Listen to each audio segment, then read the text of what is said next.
Hello everybody and welcome on into the Haven. Today, Genshin's newest update is out. Well, you know, it was out last night, but I'm not playing Genshin that late.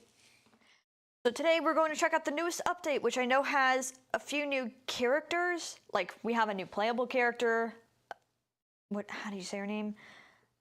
Lina? I think it's Linnae, actually. Linnae, that sounds more right. We have a whole new area specific to Mondstadt. And I know there's a few new NPCs. I don't know how involved they get with the story quest.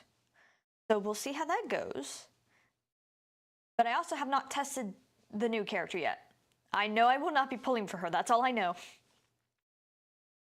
She is, from what I'm aware and I've seen quite a few documentation of, she's very specific for, like, she'd be best with Zabai and Columbina, but she's like lunar crystallized hydro reactions is what she's best for. And my top Geo character is Ito. So, yeah, that's not gonna work out the best. But I know I will be pulling for Chlorind. Except I thought that banner was out. I checked last night to make sure my game was all working and everything. The Chronicles banner isn't out this one. I'm guessing it might be next. Like the next half. I'm not entirely sure. I thought it was kind of weird that it wasn't already out yet.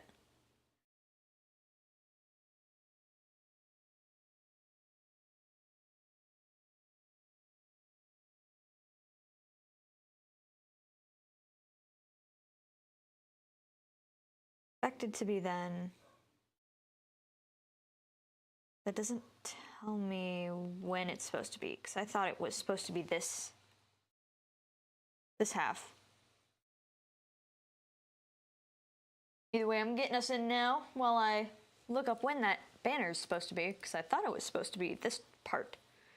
Maybe it's on the second half, though.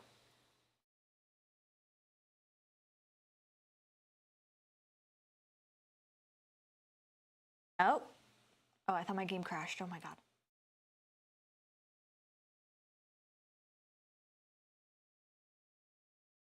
Oh, maybe I should not look for date. April. Oh, okay, so it is the second half is when that's happening. Good to know, because I will be pulling on that banner. I really want Chlorind. Sorry, Nodcry, but I don't think I'm pulling for any of your characters. It's just, besides, I think Anefa and Columbina stand pretty well on your own. You need other characters from the region. Like, they end up having a lot of pair mechanics for if you want the best out of it. I have a hard time wanting to commit to that. Alright, let's plop ourselves in Mondstadt. Only because we probably start here. So first, let's test out the new characters. Then we'll follow into her story quest. But we have her and Chasca to try out. Chasca's not new, but she's getting her round. I would totally pull for her if everything wasn't, like, kind of the meta pulling away. In which I don't even play much in a way of meta anyways. You can tell by my characters. I got nothing of Nodcry, barely any Natlan. But, Chasca's been pulled away from that, sadly, so as much as I would, I think I just want Chlorind more because I know she's really powerful, and I do not have a lot of Electro characters that are good outside of Raiden. I'm totally reading this. The only thing that really does appeal to me about her, besides her design, is the whole healing factor, because I would love a Geo healer on my Ito team, because I don't really have a shielder. That's, you know, great. I do really like her design. It's very plush and pink and all goes together. It's just, it's so funny because she's a Fae, but it's such a stark difference. You should visit in Nasha Town? Obviously, I'm gonna say Speranza. You know I'm biased, but seriously, you should give it a try. Katya's cooking will not disappoint you. I'd turn up the game volume for you guys. But yeah, like, she's a Fae, but also Flynn's is a Fae, and they are so starkly different. But it's very funny, the difference. Show 'em, Rumi!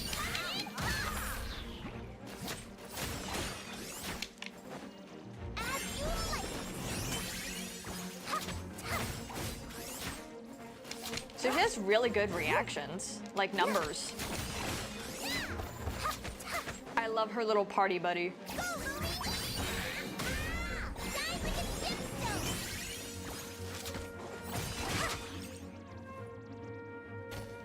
I love her little buddy.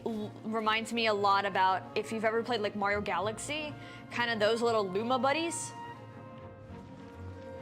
I wish I actually played more of that game when I was little, but her little buddy really reminds me of that. It's not. Submit. Be gone, shadow of darkness. Being done as you like.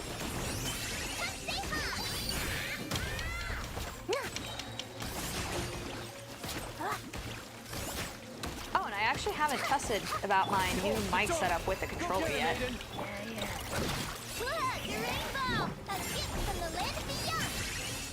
It doesn't seem like you guys can hear it though, or at least it's not peeking through.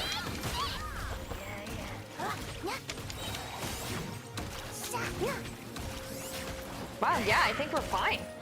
Damn. I'm so glad that worked. Give up. Be gone, shadow of darkness. Being done, Waterball. Don't as you like. Oh, the wings come from the top of her head in her ult. Okay, that's cool.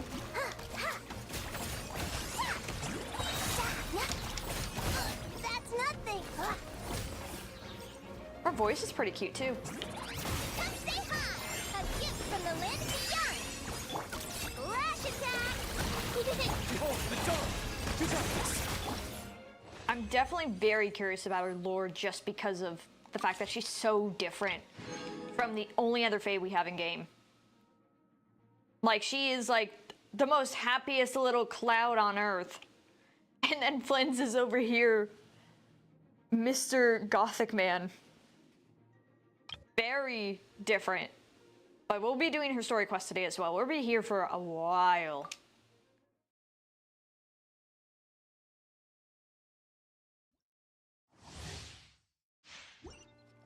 Alright, now Chasca, we played in her story quest last stream, but I've been slowly remembering how she works. It does usually take me a minute.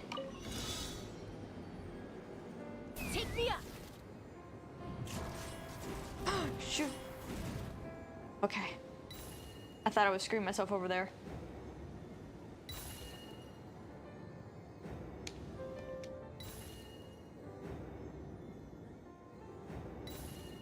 I do really like her design.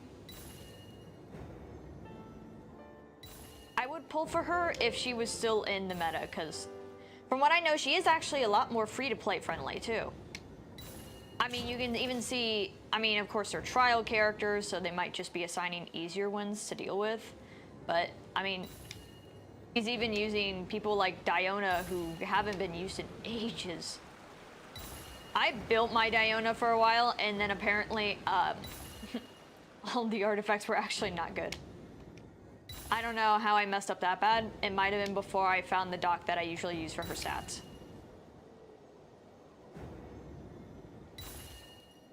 Okay, can we get to fighting things now?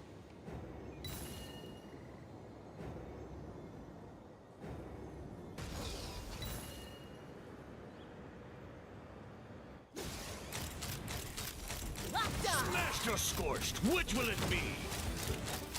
Bullseye. Her mechanic is so nice. Fire. Just insta-swirl. Locked on. Knock him down. Look at you! Yeah! Let's run! Open fire! Quick! Bullseye! Locked on! Now let's get rid of this thing. Bullseye! Hold on to your hats. Midnight Phantasmagoria! Huh. Hey, take me up! Locked on! Open fire! I got it! Cool it down a notch. What I really do like about Chasca is her whole, like, insta-swirl ability. Like, that is the one really nice thing about her being an anime character.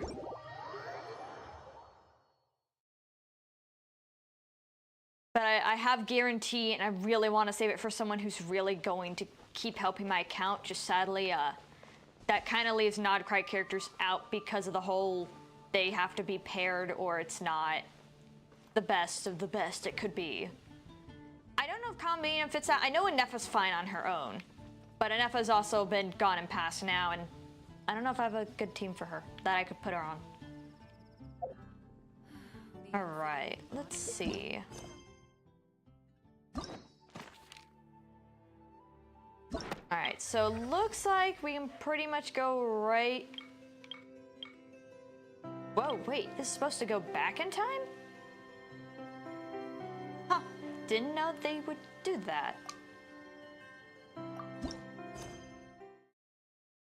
All right, we're gonna already enable focus mode just to be safe, but I guess we're jumping right into the new story quest. I want to think the story quest could bring us into the new area, but otherwise we will look at it after. Newest area is actually over here. I know we do meet some new characters, a new NPC at the least. I think Lowen gets to be over there, which we've already met him. And then there's some, I don't know what her name is, but she looks like a Nahida reskin, which is really weird because I guess I never really thought Genshin did reskins, but they look very copied over. I don't know what her deal is though, so maybe there's a reason behind it. Maybe. I don't know yet. We'll see. If the story quest doesn't take us there, we'll just travel over there anyways. We'll find our way. Ad Astra Abyssosque. How can the Adventurers Guild help you today? It's been a while since we last came to see you. Got any exciting commissions for us? I feel like the last few story quests that aren't Natlan based actually start with us going to the Adventurers Guild. It's odd for this to be the starting point, but I mean, if we're going to meet with said story character, you do have to start somewhere. Makes sense. And you know, it's nice to involve Catherine just a bit more, you know, pay her voice actor a little more for the lines she has to do, especially if she, you know, you don't get paid for repeating the same lines. Ad Astra Abyssosque. Things have been rather quiet in Nodcry lately. The commissions currently on our books are all very routine.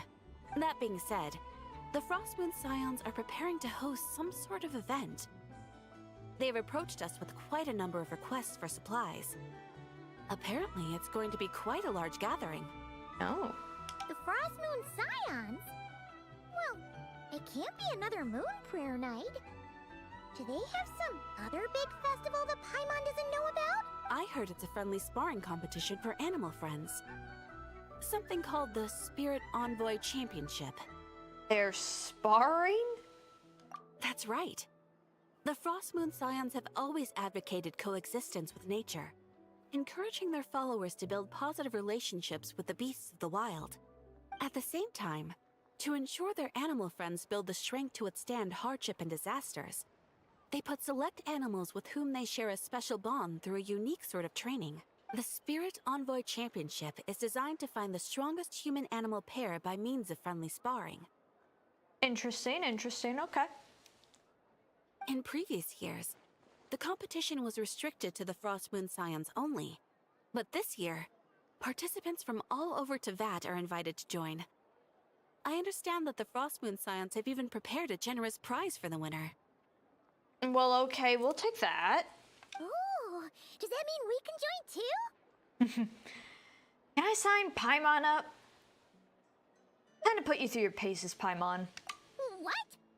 You want Paimon to fight? I mean, Paimon, you should learn at some point if you're gonna keep being our sidekick and want to stay by our side instead of stay out, you know. You should learn to fight. Maybe have Paimon be a temporary shielder or something. Cast a few spells if she wants to stay a distance. While you two certainly share a remarkably deep bond, I believe that would be against the rules. Yeah, I guess Paimon's more emergency food than animal. Apparently, in a previous competition, someone entered an extremely rare and powerful partner. After this, the rules were clarified to state that only common animal species and their variants can compete. I guess that rules out Paimon. Ah, what a shame, huh? Paimon was totally looking forward to making a super cool entrance, and then... Paimon is the winner! Sucks that the rules got in the way. Looks like Paimon won't get a chance to show off her skills. Unlike, all those other times. Sure. Anyway, who else do we know who might want to take part? If you're unsure of what to do, why not ask one of our advisors for help? Advisors? Since when does the Adventurers Guild have advisors? The guild has always had a team of advisors on hand to assist our fledgling adventurers. Of course, few of them would be qualified to assist such world-renowned adventurers as yourselves. But as luck would have it, one of our top advisors has recently returned to Nodcry from a trip away. Is this gonna be Lene? Her expertise is varied and broad, and she often gives lectures at Speranza.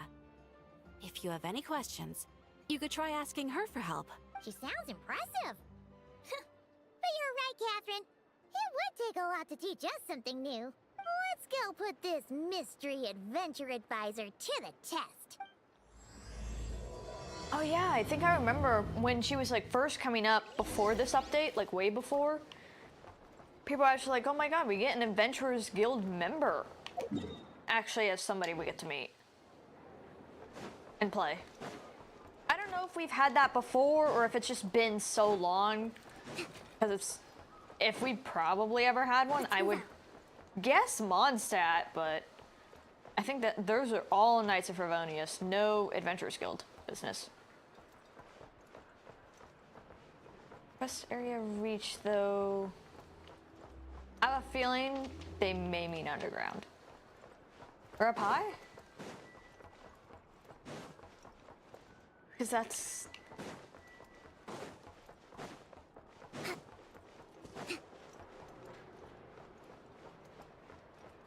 I have a feeling I'm not actually at the right destination.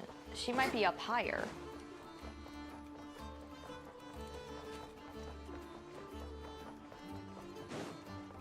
But let me get up real quick.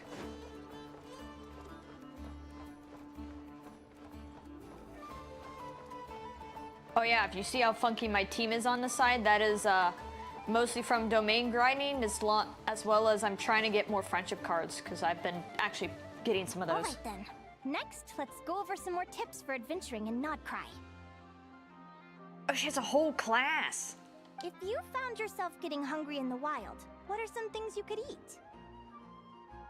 Ooh, I like her hair in the back. They actually, you know, keep her having short hair, but it also has the layered style does make it a continuous, like, winged style. If that makes any sense. What's on her back, though? She looks like she has a pattern on her skin. That's easy. Lacca berries, midsummer berries. There's loads of options. Correct! 10 points to you! Her little pointer finger. I really like her whole color palette. She's such an appealing design. I have heard, but not actually researched, that like she's been a character they've had for quite some time on the back burner, and she actually, her design has been the most untouched compared to other characters and their previous designs. Like, if you look at previous Archon designs, holy are they very different to what they turned out to be. I've seen Nahida's, and I do kind of wish they stuck with some of the stuff they did on her behind-the-scenes art before they got us. Like, she looks cute now, but, you know, a little more nature motif would have been cool. More details. That must be who Catherine was talking about. She looks pretty young for an advisor, though. How knowledgeable can she really be? Hey, we look pretty young, but we're pretty old. Like, don't let the looks deceive you. I mean, Flynn's looks like a young adult, but he's like several years old. And do not let the cover deceive you. But There are plenty of places where berries don't grow, right? What should we be looking for in those places, Miss Linnea? Good question. I'm Linnea. glad you asked. That's exactly what I wanted to talk about next. Does everyone recognize this mushroom? Based on the color... This is an edible one, right? Doesn't look poisonous to me. Wrong answer. She has a whole little sign and everything. This here is a brown-capped mushroom. It looks harmless enough, but eating it will give you hallucinations. An unsuspecting adventurer once used a handful of these to make a pot of mushroom soup. Next thing you know, he was trying to foxtrot with the wild hunt. Luckily, he was spotted by a fisherman passing by who managed to save his life. But it was a close call. Ooh, I like her eyes too. And I feel like I need to go back and look on the older models. I don't know if they've ever paid that much attention to the eyelashes. Like it, you know, matches the character's color and looks a lot more popped out 3D than texture. But maybe they've actually always done this and I just never looked that closely at their eyes before. That sounds so dangerous. You bet! Adventuring in the wild is no joke. All right, on to the next. Does anyone recognize this plant? Can you tell me if it's edible? Isn't that a winter ice leaf? They say that the King of Winter Isley and the King of Midsummer Oak are sworn enemies. If Midsummer berries are sweet and delicious, I guess Winter Isley leaves must be horribly bitter. Paimon knows the answer to this one. Winter isley leaves might not taste good in food, but you can brew a nice tea with them. Huh. Wow, impressive knowledge, Paimon. Where did you learn that? At the flagship. Once when Paimon was eating some yummy food there, Dimyon mentioned that one of the drinks in their roulette special has winter isley in it. Who are... We're new, we're just in the back of the class, don't mind us. It looks like we have an expert attending our Q&A session today. Well, I hope you're ready for the next question. Oh. Bring it on! Oh my god. Every adventurer knows to pack a compass and a map before heading into the wilderness. But where would you go to buy these things? Her voice is cute, but I can hear a little bit of like classic nerd in them. She also does look good with glasses. Listen up, everyone! The answer is... the Adventurers Guild! She has to tone her fucking glasses too. Oh, really? But I hear Mimas Brunner Books sells them too, and at a very low price. Ha! Paimon's done her research. The boss of that place tries to pass off cheap knockoffs as the real deal. Don't be fooled! Well said. But even with a high-quality map and compass, the wild can still be a dangerous place. What should you do if you're being chased by a monster you can't fight off? Seek help from the Ratniki on patrol. Correct! Although the Ratniki's main duty is to deal with the wild hunt. You can always ask them for help if you run into serious trouble.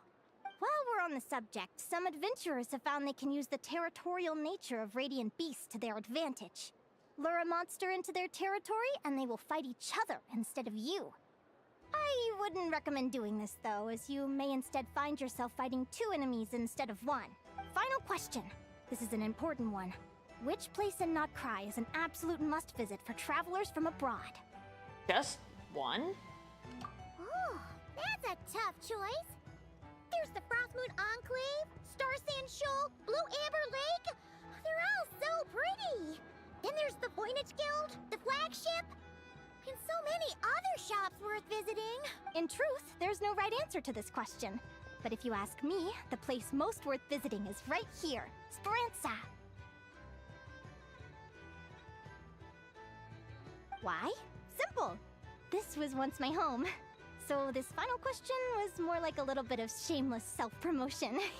Oh, does she have like another set of wings under her kind of dress? Tailcoat? I don't know, it's like a crystal pattern compared to all the fabric. Ooh, I want to get a closer look. You can get delicious Notcry hot dogs and Lackaberry Madames. And if you're not too hungry, just order a slice of midsummer torte. And listen to the entertaining rumors the children like to tell. That's it for today's lecture. Tomorrow, I'll be heading to the Frostmoon Enclave to take part in a competition. If you have any questions, you can ask at the Adventurers Guild, where the other advisors will be happy to help.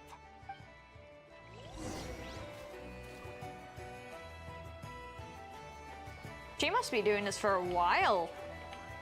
She has like a whole board all set up since she's kind of like a traveling teacher. I haven't met many adventurers who can keep up with me. Consider me impressed.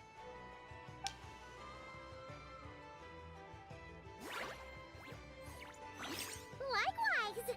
You really know your stuff. You're everything Paimon would expect from an Adventurers Guild advisor. Huh? I hope that's the face of I'm curious you're so cute and not she's gonna take our emergency food. What's the deal? Don't get so close! Traveler, there's something wrong with her! Okay, that is a pattern in on her skin. I wonder, does Flint have any sort of Fae wings? Do the Faes have separate wings? Because I want to think she does. I don't know if Flint does, or like if they're Fae, but they're of like a different subcategory. Actually, I was going to ask. Your little friend is so clever and cute. I love how she flies around, too. Can I pet her? Oh my god. Whoa! Stay back! Oh god. Don't be afraid. I'm not gonna hurt you. Come on, come here. I'll protect you, Paimon. Please go back to acting like a teacher. I'm sorry. I got a little bit carried away again. My name's Linnea. I'm an advisor working for the Adventurers Guild. And I promise you, I am not some sort of weirdo. Nah, you're just a nerd. From what I've seen a little bit of her character trailer, she is just a nerd about a lot of different creatures. Let me make it up to you. You want something to eat? Here, try some midsummer tort. It's delicious. Phew! You gave Paimon a fright. Paimon's never met someone so, how to put this, enthusiastic as you. I was fighting to keep a lid on my curiosity during class, but then I just lost control.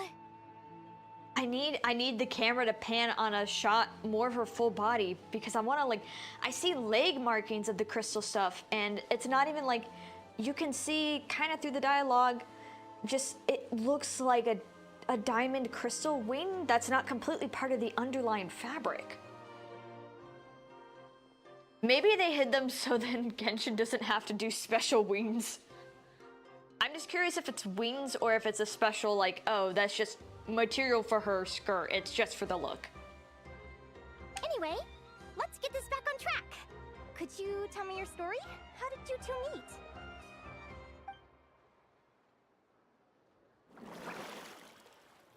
You tell Linnea about how you and Paimon met. Oh yeah, I forgot we fished Paimon out. I honestly, since it's been like at least 4 years since I started playing Genshin, I always kind of thought like, oh, she woke us up because she found us. No, we found her. What? You fished this little cutie out of the sea? Can you tell me where? A visit to that beach is going right to the top of my bucket list. You'd be wasting your time. Paimon is one of a kind. You could sit on that beach for 100 years, but you'd still come away empty-handed. Is that right? What a pity. Anyway, you said you were going to the Frost Moon Enclave for a competition? Oh, right. Paimon almost forgot why we came here. We were thinking of taking part in the Spirit Envoy Championship ourselves. Catherine said you could give us some pointers. Let Paimon guess. Is that your partner there? Oh. Yep, her name is Lumi. She's my trusty assistant. And she's adorable. I've never seen a creature like this. Hey there. Actually, if we're comparing Lumi to in-game Genshin creatures, it looks a lot like, I don't know what the area is called, but the upper area of Nodcry. And you have to do all those connection puzzles with all the like, I forget the mechanic, but it's like golden light energy. And they're like little They almost look like dust bunny balls, except they're kind of like this more beige creamish color. Looks like a way bigger version of that. Have you two ever ventured north of Notcry? Not yet. Wait, so you're saying Lumi comes from the northern tundra? I don't know if this actually is supposed to go back in time, but maybe we're supposed to, before Snezhnaya, get a more northern, even more north area of Notcry before Snezhnaya? I'm not sure if it's referring to the area we actually already have. Pretty much. There are 6 types of Fae commonly found in the tundra. Lumi here is a Jack Frost. That's one of them. Oh, sir, there is different Fae. So that means, like, even though Linnea and Flynn's are both Fae, if they're both a different type, then that would explain how they're so vastly different. Jack Frost? Interesting name choice. She doesn't exactly look very frosty. An excellent observation. In fact, Lumi is no ordinary Jack Frost. She's a special one. The first time I met her, she was wearing this weird cardboard outfit with ugly splotches of paint on it, as if she was trying to disguise herself as a regular Jack Frost. I stayed and watched her for a while, and I discovered that some other mean Jack Frosts were ganging up and bullying her because she looked different. They stole all the food she'd gathered and kicked her out of her sleeping spot. Oof. Lumi couldn't fight them. She had nowhere else to go, so she found an old cardboard box, painted it blue, and put it over her head, hoping to blend in with the group. Whenever she was discovered, she'd get beaten up, and the rest of the time she lived in constant fear. Until one day, seeking shelter from the rain, she clung to me and wouldn't let go. We've been partners ever since. Oh, well, that's an adorable story. What a story. Oh, poor Lumi. Sounds like she's had a tough time. As for why Lumi is so different from other Jack Frosts, I'm still looking into that. I'm thinking it's either a mutation or an atavism. Or maybe some sort of curse? Hopefully I'll find the answer one day. But either way, we're best friends for life. Nothing can change the special bond between us.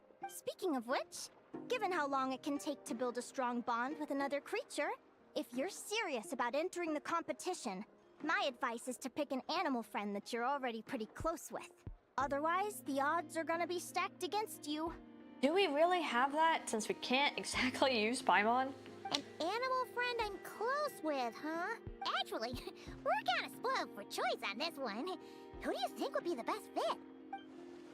I need to consider this carefully. The only automatic thought I have, and this is mostly because it was a semi-recent small event, is one of the mushrooms in Sumeru, Bongo Head. I don't remember exactly how we even meet Bongo Head unless it's just an event. But that's the only one I can think of by name. Oh wait! Our Saurian buddy that I forgot that we kind of have, mostly because I have not done his quest. There is quests that I think you do in each Natlan region that involve your Saurian buddy. It has just been ages since I've even touched that. I've been just working on the reputation quest. I haven't done a lot of world questing there. Huh? Aguara? What are you doing here? Aguara. So, okay, so is it not ours? I guess it's just one we might have met but looks a lot like our custom one. Are you saying you want to join the competition? Oh, neat! A Natlanese Tapetlosaur! Oh, he's so small and cute! He seems to really like you guys. I'm sure he'll make a great partner. All right, let's do our best, Agura. Agura. I might struggle a little with that.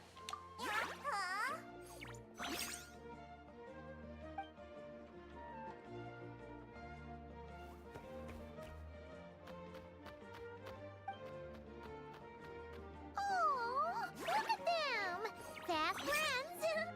Play nice, you two! They both seem pretty sociable. No wonder they get along so well.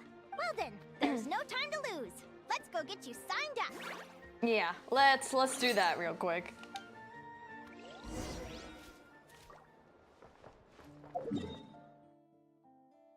And all the way over here. I still need to keep doing some exploration that I even have over here. I haven't finished yet.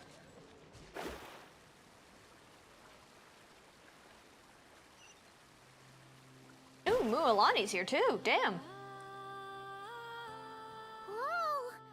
Paimon wasn't expecting this many people. It does kind of make sense because a lot of Natlanese people have connections with Saurian companions. So of course they'd be best fits for this. Traveler, Paimon! What a nice surprise! I didn't think I'd run into you here. Oh, and Professor Linnae is here too! Are you guys here for the competition as well? Yep. Feels like we haven't seen you in ages, Mualani. So, how do you know Linnea anyway? Through her work with the Adventurers Guild. She was in Natlan not long ago. She knows so much that we took to calling her Professor. Okay, so she is a traveling teacher. I guess just like by commission going for the Adventurers Guild where she's needed. Speaking of which, you never answered my question. If a Kaholosaurus and a Kukasaurus got together, would their babies be able to fly in the sky and dive underwater? Cause that would make a pretty awesome Saurian companion. I don't even know if she'd know that. That's almost certainly impossible. They're completely different species. Ah, well, that's too bad. Hear that, Mamala? Guess I can't do any matchmaking for you in the Flower Feather Clan after all. Why is she okay. So, you have a thing for Kukusaurs? Oh, I was wondering what all the commotion was. Looks like this is where it's at. Ito! My boy! I love you, man. I'm so glad he gets to stay relevant. Oh, I bet he brought his freaking beetles here. Favorite Geo character. Sorry, love you, Navia, but I like Ito just a bit more. He's like my only Geo DPS. Ito, what the heck? Either Paimon's seeing things or you're not here for the competition too, are you? Why else would I be here? Cost me an arm and a leg to get a boat all the way to this Crod Nye place. It's not Cry. Hey there, I'm Mualani. Are you a friend of the Traveler and Paimon Stew? I sure am. Nice to meet you. The name's Arataki Beetle Gladiator Ito, head honcho of the world-famous Arataki gang of Inazuma. So world famous. That's quite a mouthful. I'm a little afraid that that little beetle is not gonna have the best time sparring. Wait, did he say Arataki gang? Why does that sound so familiar? Wait, why would she know? Just call him Arataki Ito. This guy's a bona fide buffoon. Hey, who you calling a buffoon, you flying lavender melon? Flying lavender melon. Wait, so you're some sort of mutated lavender melon? You don't look like a melon. Paimon's not a mutated melon. Or any kind of melon. How could a melon be this cute? So, Ito, are you here on your own? Where's the rest of the gang? Yeah, about that. Well, unfortunately, the gang only had the funds to send their main man this time, but don't sweat it. Once I snag that championship title, I'll use the prize money to bring Shinobu and the boys over to join the party. Shinobu. Oh, I remember now. Kuki Shinobu, right? She's mentioned the Arataki gang before. How would you know each other? I wanna, where's the connections? Let me find the dots. Huh? No way! You've met my deputy? She stopped by the Flower Feather Clan recently to take the flying trial. Chasca said she was a natural. Oh, I'm not surprised. Kuki always like kind of just strives for education and trying to get whatever certs or licenses she can. I guess because as much as she has to deal with the Arataki gang's, you know, problems, she still wants to better herself as much as she can. Make sure she never falls back to being a shrine maiden. Hold on. If she's that good and she's only the deputy, you must be way stronger than I imagined. Look sharp, Mamala. We're in for a tough competition. That's right! Bring it on!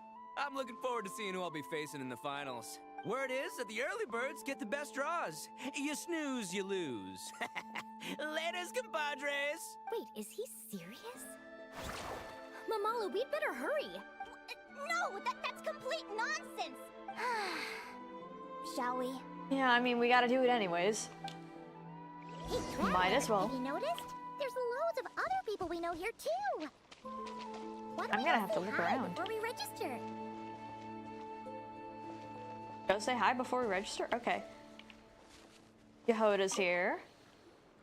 Yehoda! Here for the competition? Yehoda? Ahem. I'll have you know it's Champion Yehoda.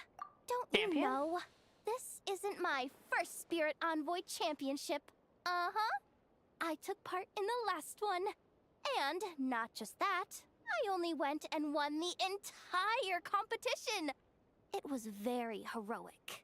Although, there were nowhere near as many contestants then. Why did so many people have to show up this time? How am I gonna keep my title now? Whoa! That's amazing! We'll definitely have to learn a thing or two from you. Yeah. Classic Yehoda. The llama, though, she's probably here just as like an administrator. This is the biggest turnout we've ever had by far. We need to be extra vigilant to maintain order in the arenas.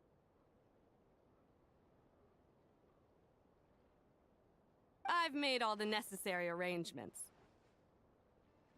And I should be able to look at who's talking. Okay, this is a better angle. I'm feeling more nervous than I expected. Don't worry. You'll be fine once you get into the swing of it. Thank you all for your support. Be sure to let me know at once if any issues arise. Oh yeah, it's odd how they released a traveler skin and then they never gonna use it in like official art. Or at least we have not seen it just re-pop up anywhere. Is there anybody else we know? I think on the other side is all just a bunch of NPCs too, so I guess not that many people. Though this is a story quest, not an event, so that is probably why. Alright, let's sign up. Thank you all for signing up for the Spirit Envoy Championship. Due to the high number of participants, a preliminary qualifying round will be held to determine which 16 contestants will progress to the competition itself. Prior to the semifinals, all matchups will be determined by drawing lots. Please also note that there are 2 arenas, which will be randomly assigned after the draw. Do you have any questions? Where do we go to draw lots? Right here. After registration closes tomorrow, make your way here to draw lots for the qualifiers. I wish you all the best of luck in the competition. Thank you, then we'll be back tomorrow. Lumi, Haguara, how you doing?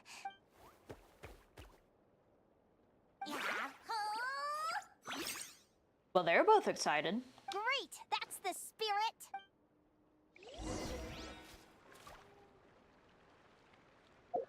And I know if I just click the quest, it'll do it for me.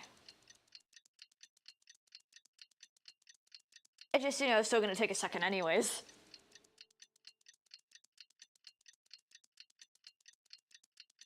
And there we go. Who do you think our first opponent is gonna be? Oh, Paimon hopes they aren't too strong. Haguara might need some time to ease into it. Who we get in? I was hoping it was Ito. Arataki Ito and his partner, Crimson Staff. Oh, the results of the draw are out. Arataki numero uno Ito? Ah, we literally just managed to get rid of him, and now you had to face him in the arena? Hey, we'll be able to maybe knock him out of the competition early. Looks like we won't be facing him in the finals then. Well, either way, it never pays to underestimate your opponent, okay? This is your first match, so be sure to make it count. Ah, I see you've been assigned to Arena 1. I'm in Arena 2. Guess I'll see you after the match. Good luck!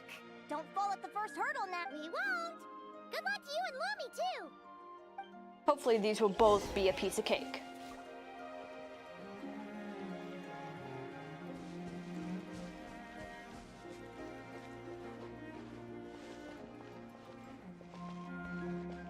Oh wow, that's a very odd setup, but I guess if you got a Hydro buddy, makes sense.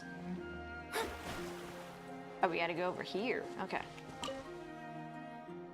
Welcome, spectators! I'm your host, Jaswava. The qualifiers are about to begin. I trust everyone has found their groupings. The contestants for this match are the Traveler and his partner, Aguara, versus Arataki numero uno Ito and his partner, Crimson Staff. Well, this has come sooner than expected. I was hoping to face you further into the competition. Go Crimson Staff! It's like a Pokemon battle. You can do it, Aguara! You show that beetle who's boss! Oh god, the one kid in the background. Look at that. On the right, that one boy is... I know those are from Mystili... I don't even know how to say it because I don't freaking play the game mode. The Wonderland game mode, those eyes are actually kind of haunting. They stare a little too hard. Great energy from both contestants. Now, without further ado, let the match commence.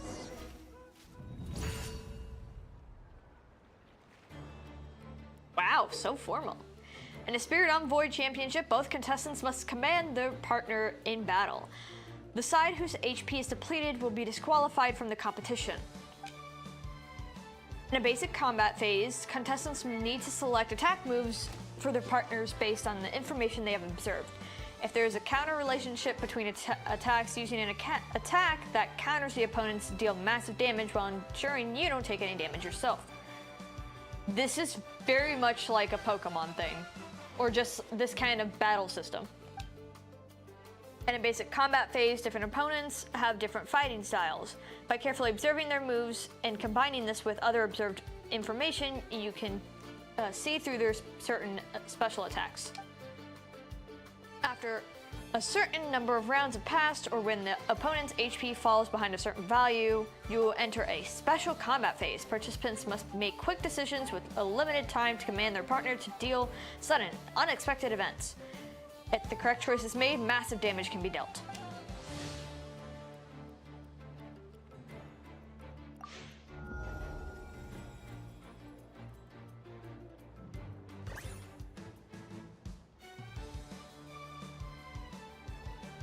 Defensive posture, so do a quick attack.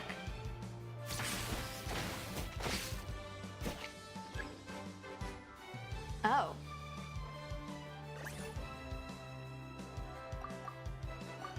Defensive counterattack? I'm guessing we probably don't do the same move, right? Or maybe we do.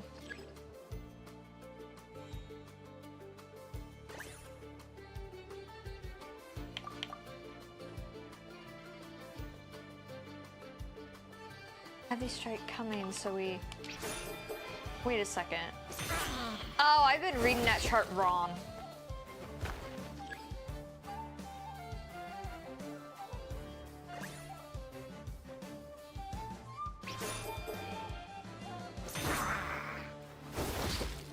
Alright, let's hope I can kind of survive the little HP I still have left.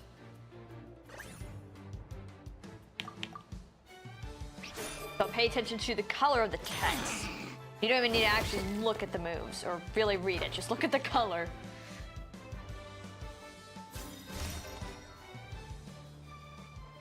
Ah, we might die. Woo-hoo-hoo-hoo! You got some moves, I'll give you that.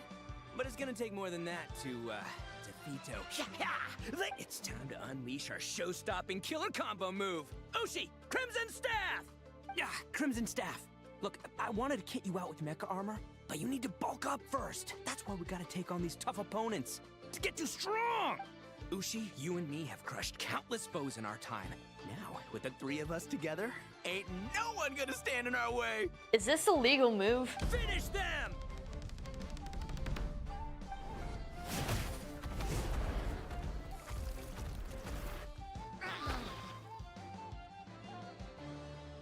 Surely this is against the rules. Time out! The bull. Ushi, was it? Because that's an additional opponent. Like, you use one or the other. We're not two-teaming here. Yeah. Arataki Ito is disqualified for fielding an additional animal companion. The Traveler and Aguara are the winners! Oh my god, because I was about to... God, my HP was not good. That's from me misreading. I know how this works now. I misread the chart. And I was like, oh, do I have to read the text? No, really? You just need to look at the color of what the Traveler calls out. That's all that matters. Huh? I overthought it a little bit. It's one animal per contestant. That's the rule. Let this be a warning to everyone. But me, Crimson Staff, and Ushi are one. We should only count as one contestant. Hey, what? Oh, come on! Wah, wah.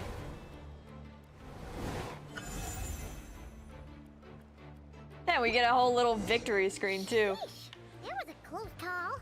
But you made it through the qualifiers. Paimon wonders how Linnea's doing. Let's head up. We're heading over. Sorry, Paimon. Dodge left, Lumi! Yeah?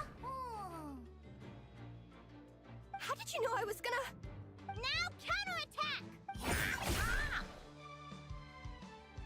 Looking good! Let's do this! Oh, who's that? Ignorance really is bliss, isn't it, Linnea? But it won't last forever. Who are you? Why is she staring at Linne? Do they know each other? And it's all over. We have a winner. Congratulations to Linnea and Lumi. You're through to the next round. I can't believe it. My Iku torso. Good job, Lumi! Oh. Traveler, Paimon, how did your match go? We won too! You and Lumi were really in sync. Thanks, that means a lot. Yeah, I think we performed pretty well out there. Not just Lumi, I was really in the zone today. I don't know how to explain it, but sometimes it feels like I can predict my opponent's next move. I know exactly what to do before I've even had the time to think. It's almost like I enter a different state of mind. It comes and goes, but it started after I met Lumi in the tundra. Anyway, congrats to both of us on getting through the qualifiers! Come on, let's head to Speranza, my treat! Hooray! Free food! Now all the way back here.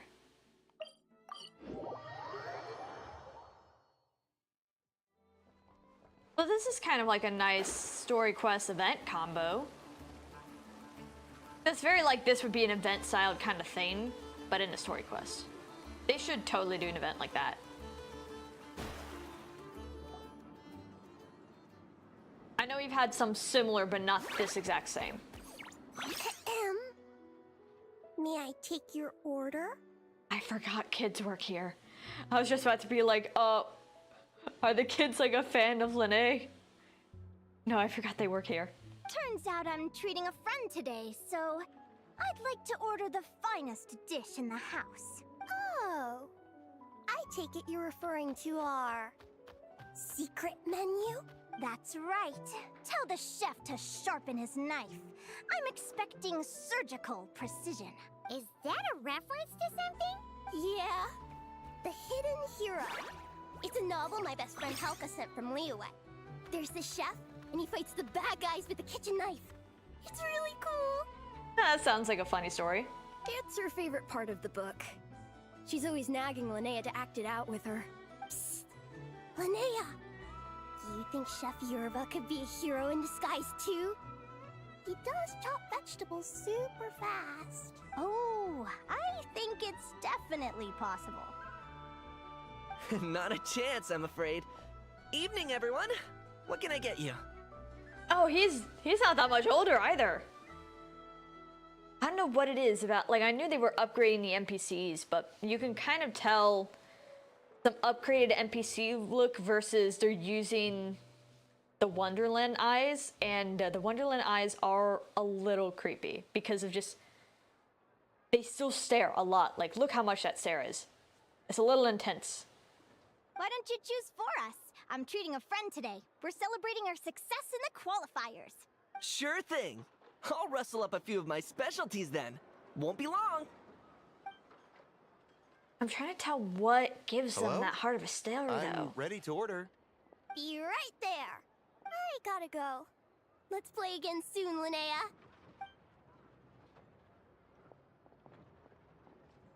You seem to get along really well with everyone here. Oh, that's right! Didn't you say that this used to be your home? Yes. After my parents departed, I came to live here with my friends in the conch gang. Departed? I'm so sorry. I didn't mean like that. They're still alive and well. They just don't live around here anymore. Come to think of it, I haven't told you my story yet. I guess you'll have noticed the wings on my head by now. They're proof that I'm not human. Yeah! Paimon noticed those. Are you comfortable telling us some more? Sure. Well, it's a story that starts a long, long time ago. When I was just a kid, my wings were barely noticeable. They looked just like two little cowlicks. No one suspected there was anything unusual about me at first. Not even Mom and Dad. They were too busy to notice. But I always had this strange feeling I couldn't explain. Like I knew that all these little ways I was different from my friends couldn't just be a coincidence. Then, I was a little bit older, I read this story in a book of folktales. It was about changelings. So the parents, not Fays as well? Changelings? What are those? The story goes that some of the Snowland Fae will secretly switch their own child with a human baby, leaving their offspring to be raised by humans, while taking the human child for themselves.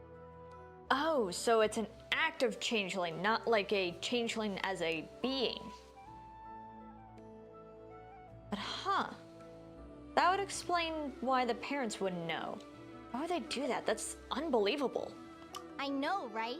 The way the stories are written, it sounds like something parents make up to scare naughty kids. If you don't behave, the Fae will take you away and leave a better behaved child in your place. It's the sort of thing that starts as a warning and evolves into folklore over time. So, obviously, I didn't take it seriously at first. But then as I grew older, I started exhibiting more and more Fae-like traits. I mean, just look at the crystals on my skin. No humans have those. It's a dead giveaway. Oh, so they are, so it's not even just a crystal-like pattern, they're straight up crystals on her skin. So, you're really a changeling, huh? Did you tell your mom and dad? Bear with me, I'm getting to that. At first, I wanted to hide it from them, but eventually I plucked up the courage to tell them. I figured, even when we're scared and uncertain, it's important to face the truth head on. They were stunned, of course. It took them a while to accept it, but after the truth had sunk in, Dad sat me down and told me they'd decided to head north and look for their child that was taken. Oh, I guess it's kind of gotta hurt. Kind of like as soon as like we kind of accepted, oh, you're a Fae, we're gonna go look for our actual kid. Which I would get, but it feels like it might hurt a bit. I'm still really curious, who is that lady on the left? How is she related? I know we're gonna find out. I can't place any dots yet. They're really good people, though. Not only did they raise me for all those years, but they left me some money in case of emergencies. Well, that's good, at least. After that, I grew up with my friends in the conch gang. All of these kids are from broken homes, but everyone supports each other, and they still live life to the fullest. Oh, I wonder if she's a old person of the conch gang. Food's ready! Talking about old times again? Yeah, it just sort of came up in conversation. Whoa, what's all this? You've cooked up a real feast, Yerba. Well, you did say you were treating a friend. Besides, only the best for our old boss. Oh, so he must have been part of the gang or something. That is a lot of food, though. Oh, boss? Linnea was your boss? So you were the head honcho of the conch gang? Please excuse my ignorance, Don Linnea. Hey, what kind of a reaction is that? Linnea's been a fountain of knowledge ever since she was a kid. She always speaks with such authority. Everyone admired her so much that we picked her to be our boss. But the conch gang's only for children. Once you grow up, you have to leave, so now she's the old boss. I've always found the logic behind that title to be a little flawed. I mean, what happens when the others grow up? Will I be the ex-old boss? Surely it won't be long before I'm the previous former ex-old boss. We'll all be long gone from the conch gang by that point. As far as we're concerned, there's only one person that we'll ever think of as our old boss, and that's you. I wonder if why I find the Wonderland eyes kind of creepy is when they widen their eyes, the eye shine doesn't go up in kind of the right corner, like most of the character eyes, or like how they look now on the NPC, perfectly fine. But when he widens his eyes is when it's creepy, and I think that's because then the eye shine looks more in the middle of the eye rather than at the top right. And for some reason, it makes it look really weird to me. I think it's me being picky, but you can usually tell when the eyes are very different from NPC eyes versus Wonderland eyes. Besides, I know them updating the models and not cry.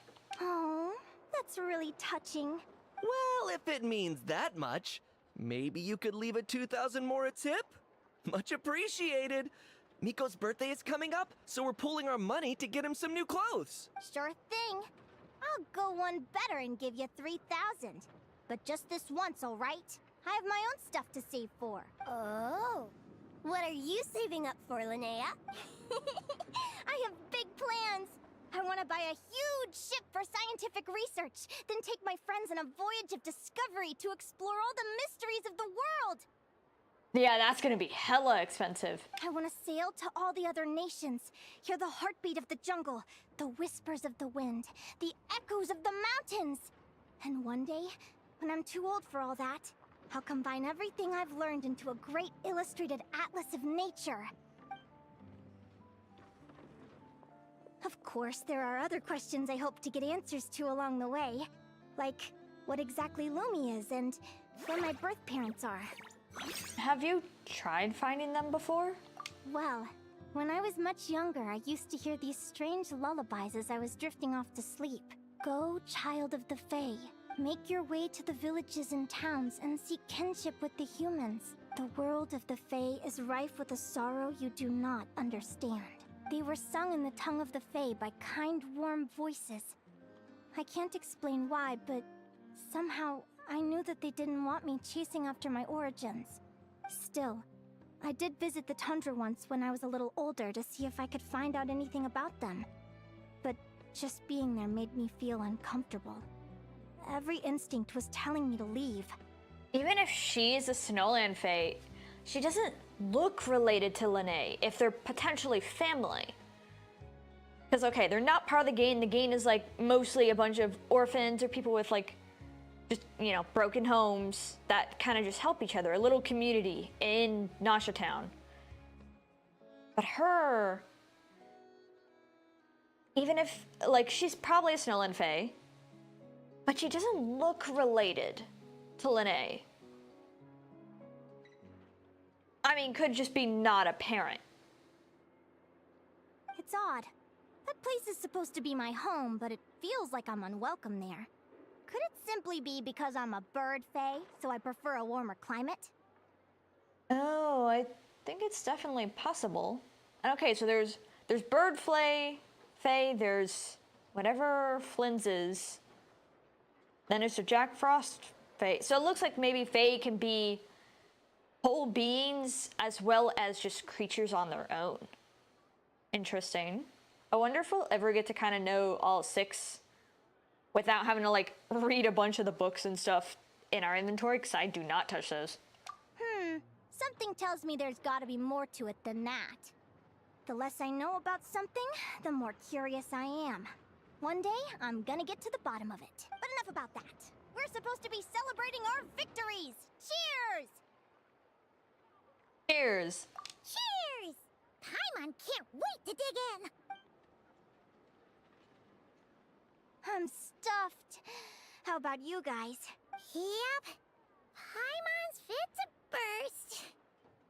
Let's see. It's a little early to hit the hay. How about we get Aguara and Lumi to try a little sparring practice?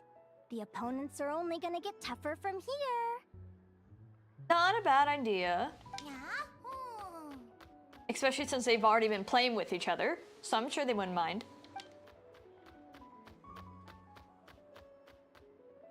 Seems they like that idea. Then what are we waiting for? Let's go!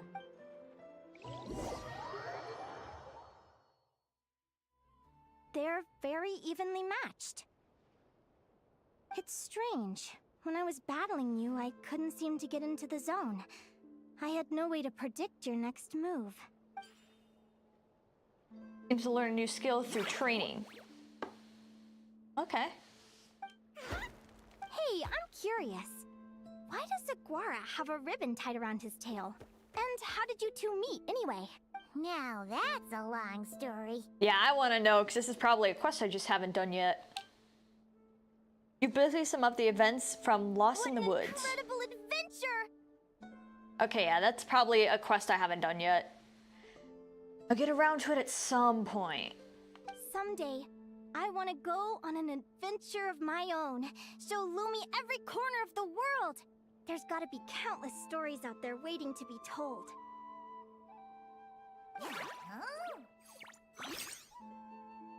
You're excited too, huh, Lumi? But most importantly, we have to figure out who you are and where you came from. Then we can track down others just like you. Maybe then you won't feel lonely anymore. It's about time we all got some rest. Good training session, everyone. I'll see you at the arena tomorrow. Oh, we'll have to draw lots again, won't we? Hopefully we don't end up facing each other this early in the competition. Yeah, we'll leave it for like the semifinals. Wait, no, forget I said it. I should go before I jinx it.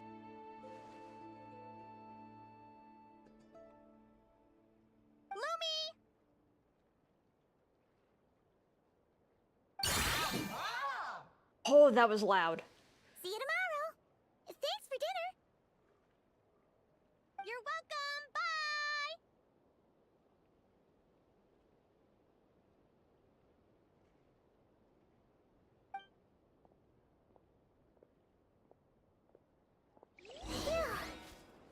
Let's head back to the flagship and get some sleep. Paimon's eyes are starting to droop.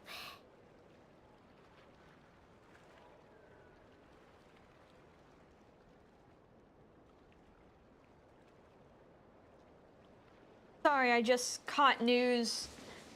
If anybody knows, mostly I think Twitch people would know. I'm a big fan of Ferret Software, which is Pirate Software's Ferret Sanctuary, which is Sanctuary is actually called Snail Sanctuary.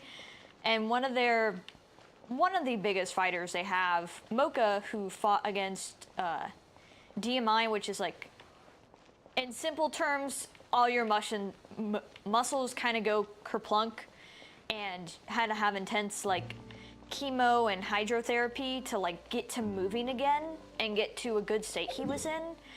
And he ended up having to fight like a really bad battle semi-recently and got diagnosed with some, I think, lymph node disease or cancer to some degree. But he just passed away last night.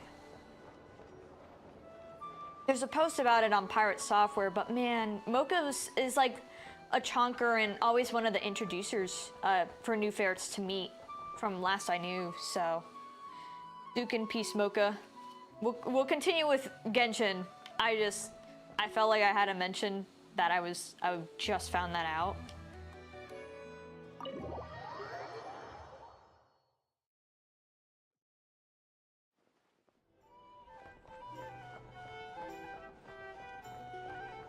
Anyways, back to good vibes. There's Ito here, and we're going back and resting to continue the new day.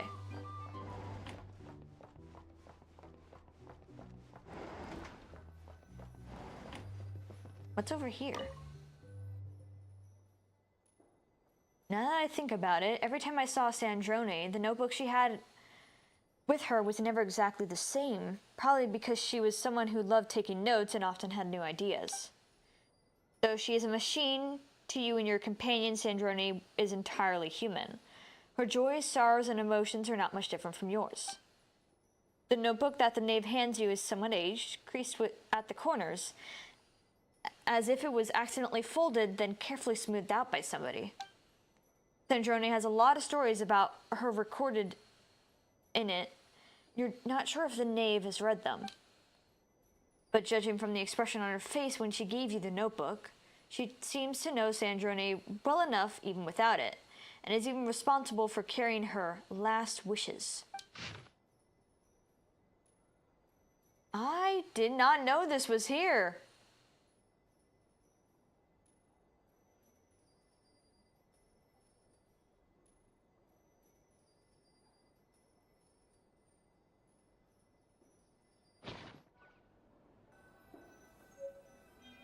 Huh, I didn't realize I never picked that up.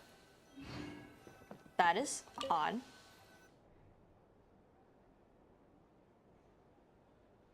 Morning! Oh, is that the time? The draw's about to start! Come on, we gotta get moving!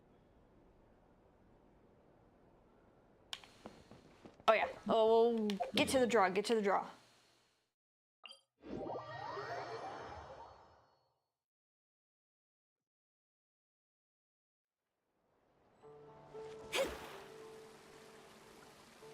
Glad we got Mona just for the movement.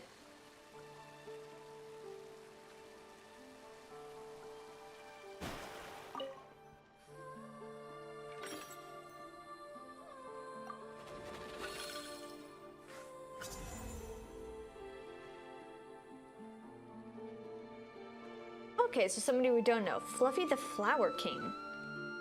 Okay, what's this gonna turn out to be? Let's see. Your next opponent is... Hania. Oh, that name sounds familiar. We met her at the Beast Tamers tournament in Sumeru. She was a runner-up in the Nilotapala Cup.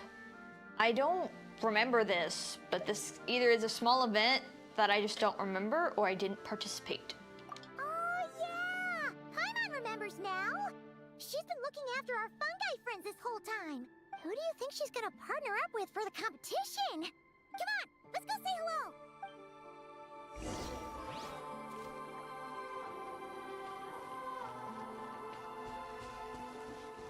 Now do we get 1 or 2? Looks like we might get Arena 2. No, I forgot. I gotta go to the board to start stuff. Welcome, one and all. The round of 16 is about to begin.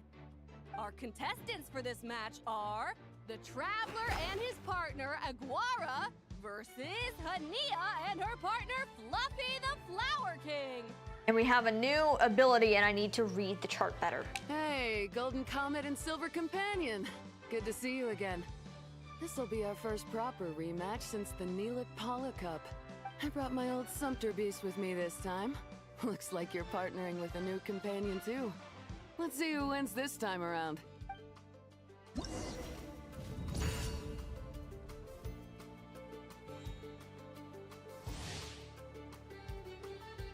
High endurance, but will occasionally stop to rest. While it is resting, it becomes vulnerable and takes increased damage from all attacks.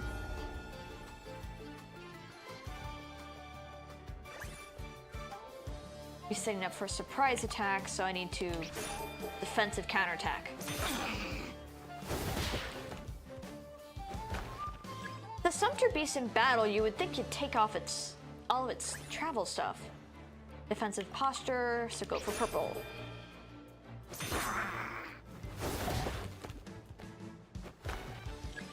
I don't see any new ability on screen. Rapid assault, counterattack.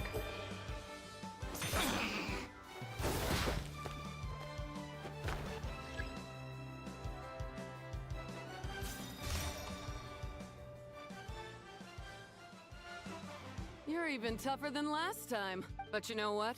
Sumpter beasts are renowned for their endurance. It's their refusal to give up that allows them to traverse huge rainforests and deserts, one step at a time. And when they charge full speed, they kick up enough dust to blot out the sky. Send 'em flying, Fluffy the Flower King! Oh god. Watch out!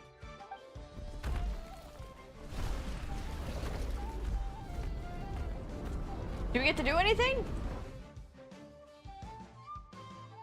Just dodge.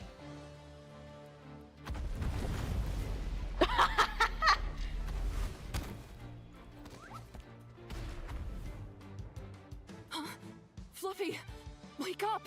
Fluffy! Is it still honorary to attack? Parrying to parry, we need purple.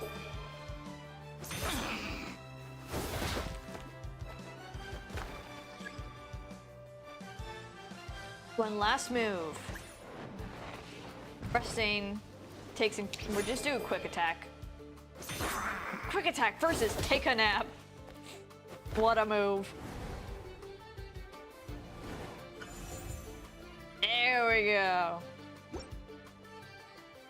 The Traveler and Aguara are the winners! Oh, what a shame. It was so close. Even with the new partner, you're still as tough as they come. This was some bad luck running into you so early in the competition. Well, since you defeated me, you better go all the way like in the Natlan Story Cup. I can handle losing, but only to a champion. So you go show him who's boss. I won't let you down. All right, we're through to the quarterfinals. Let's go see who our next opponent is. Quarterfinals, so we're still not completely to the top yet. Just about there. What, should be like 3 more rounds?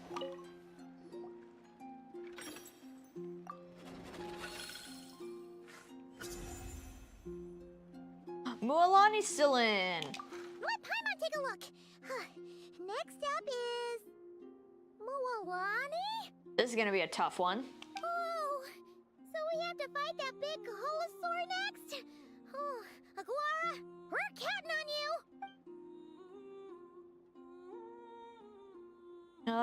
You just need to believe in yourself. Don't worry, just do your best. Hey, Paimon noticed something when we were drawing lots. Most of the contestants have given their animal companion a cool title. Shall we come up with one for Aguara too? The Echoing Flash, the Bandana Bandit, Brains and Brawn, the Robbing Roaring Saurian.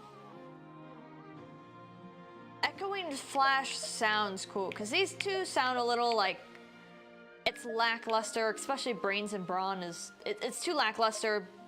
Bandana Bandit doesn't completely fit a Saurian. Echoing Flash sounds cool, especially because, you know, Children of the Echoes is where these types of Saurians come from. It makes sense. Well, Aguara seems to like it. Awesome! Okay, let's head to the next match.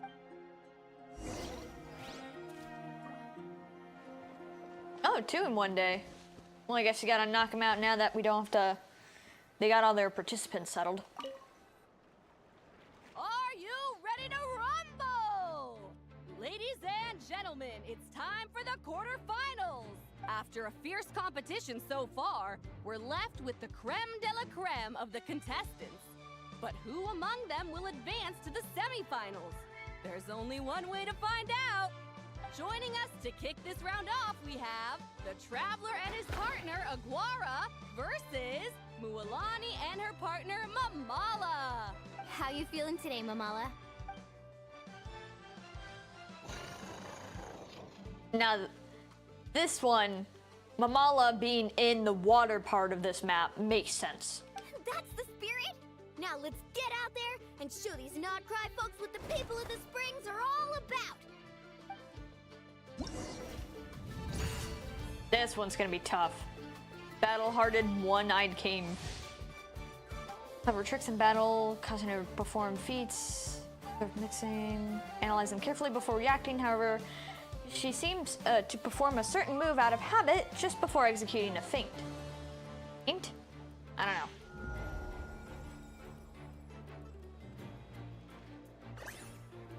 Hard strike, look more closely.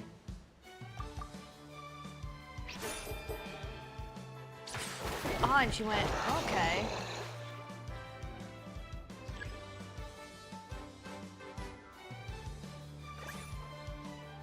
Look more closely at how she moves. But there's like no actual difference. So do we go for what she's actually calling out? Or is there actual details I'm missing?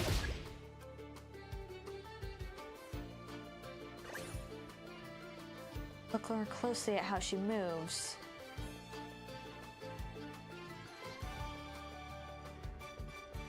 I'm looking, but I don't actually see anything.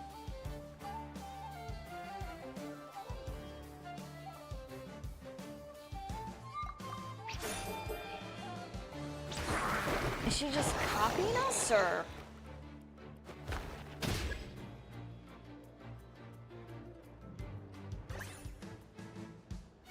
Adopting a defensive posture. No, what the? I knew she was gonna be hard. I can't. I don't know how to read this. She's supposed to look at how closely she moves, but she moves like she's doing the same idle.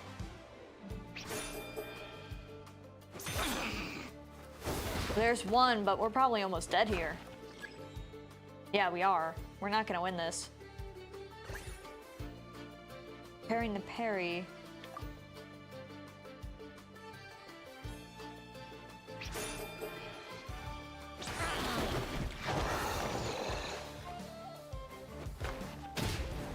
Yeah, we're dead in the water here. I don't know how to read that.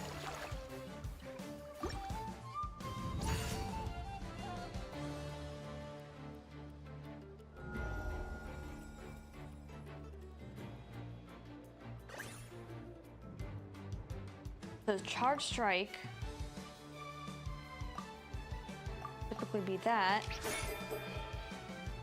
She actually did it.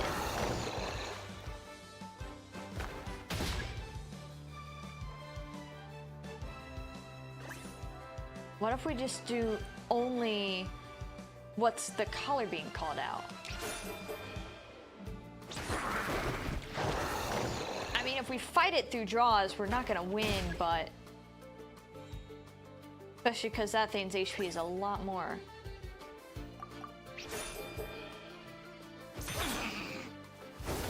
I tried the opposite.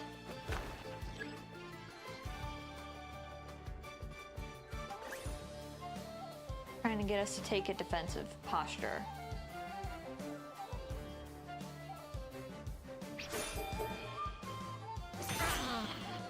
So I guess maybe I need to read more in the text, because if it's like, oh, just trying to get us in a defensive posture, then she'd do a charge strike because I'd be over defensive posture.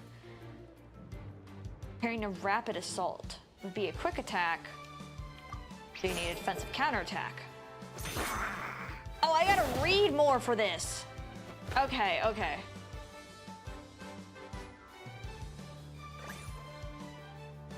The opponent seems to be getting a defensive posture, so we'll do charge strike.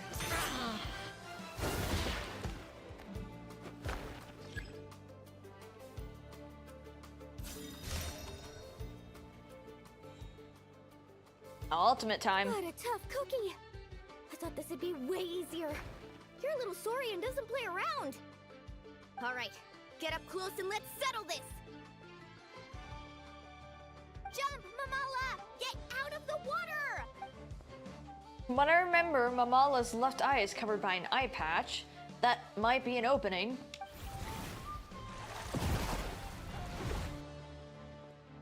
Dodge left.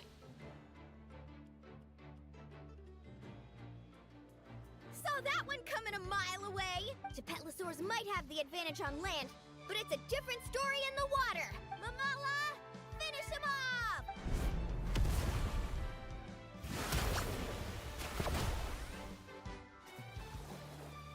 No.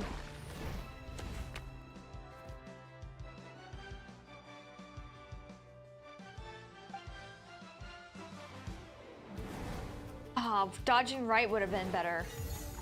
Okay, good to know. And now I'm learning more how to read it. It's better that these are getting harder and it's not just so easy throughout it all.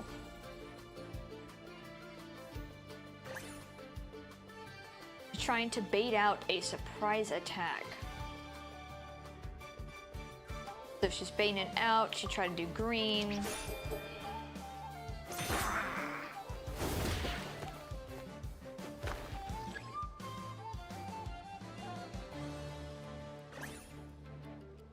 She's waiting for us to use a rapid assault. She was, and she'd use green. So are we going for purple again? I guess so. Okay.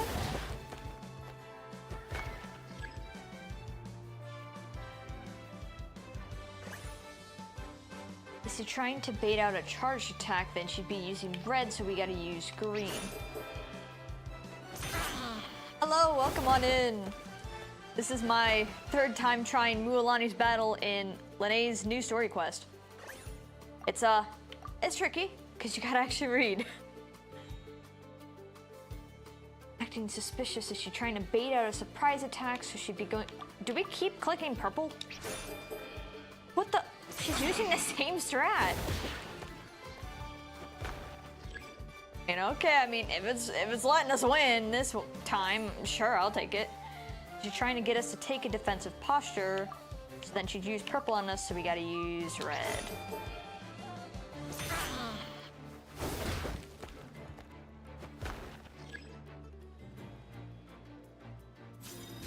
The two previous matches, we haven't actually really need to read the dialogue. Just look at the color the traveler's calling out. I thought this would be way easier. Your little Saurian doesn't play around. All right, get up close and let's settle this. Jump, Mamala! Get out of the water! From what I remember, Mamala's left eye is covered by an eye patch that might be an opening. And we've already done this before. Don't actually dodge left, dodge right. Why? I don't know.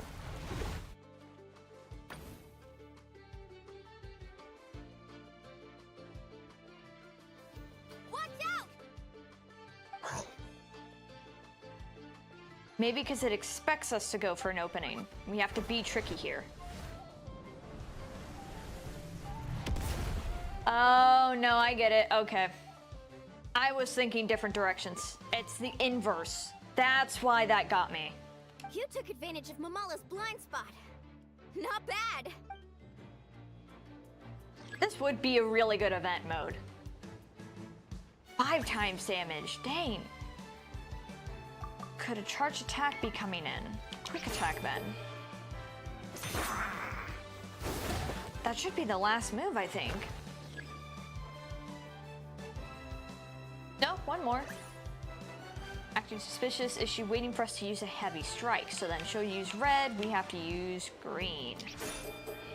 Really having to use that counter charge. And that's the quarterfinals down. Nice. Mamala has lost the strength to fight on. The Traveler and Aguara are the winners! Seriously? There's no way I just lost. Gotta hand it to you, Aguara. You are seriously strong for your age. That was incredible. Hey, you're strong too, Mamala. That one was on me. I made too many bad calls. I'm sorry. Keep it up, Aguara. I want to see you take down even more opponents. You were the best little Saurian out there today. Taking all the compliments. Cheer up, Mamala. How about I take you for a tasty treat, huh?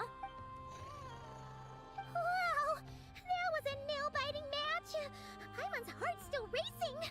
It took 3 times, but third time is the charm sometimes. Anyway, Linnea will have finished her match by now too, right? Let's go see how she did. Linnea! Is your match already over? It sure is. Wanna take a guess who won? Well, with how happy she is, I would think it's her. Besides this being her story quest, so she kind of has to. Judging by the smile on your face, Paimon's pretty sure it was you. Correct! I was about to go watch the other matches. Care to join me? The next one's a pretty big deal. Someone called Celino versus the reigning champion, Yehoda. Hello, welcome on in. We're a little bit into, well, I'd say part way.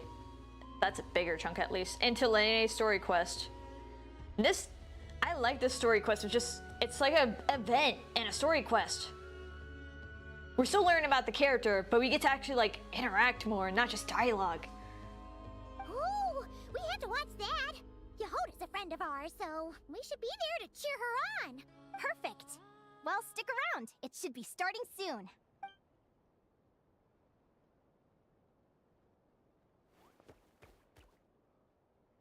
We get to fully see this match? Or will we only see the results? Here's your Hoda. Oh, and there's her again. I really like her outfit. What and I the? think Celino's companion is a radiant blade horn? Those things are extremely hostile. How did you manage to tame it? Radiant Blade, I don't know if I've seen those before. Technically speaking, radiant blade horns are classed as monsters, but they are beasts of the wild, and they're not exactly uncommon. It's not against the rules, but still, it's gonna be a really hard one to beat. Yeah. Go for it, Yehoda! You got this! Ignorance really is bliss, but it won't last forever. I think I've seen some predictions that she might be our first Snezhnaya character that we get to see. I don't know about playable, but that we see.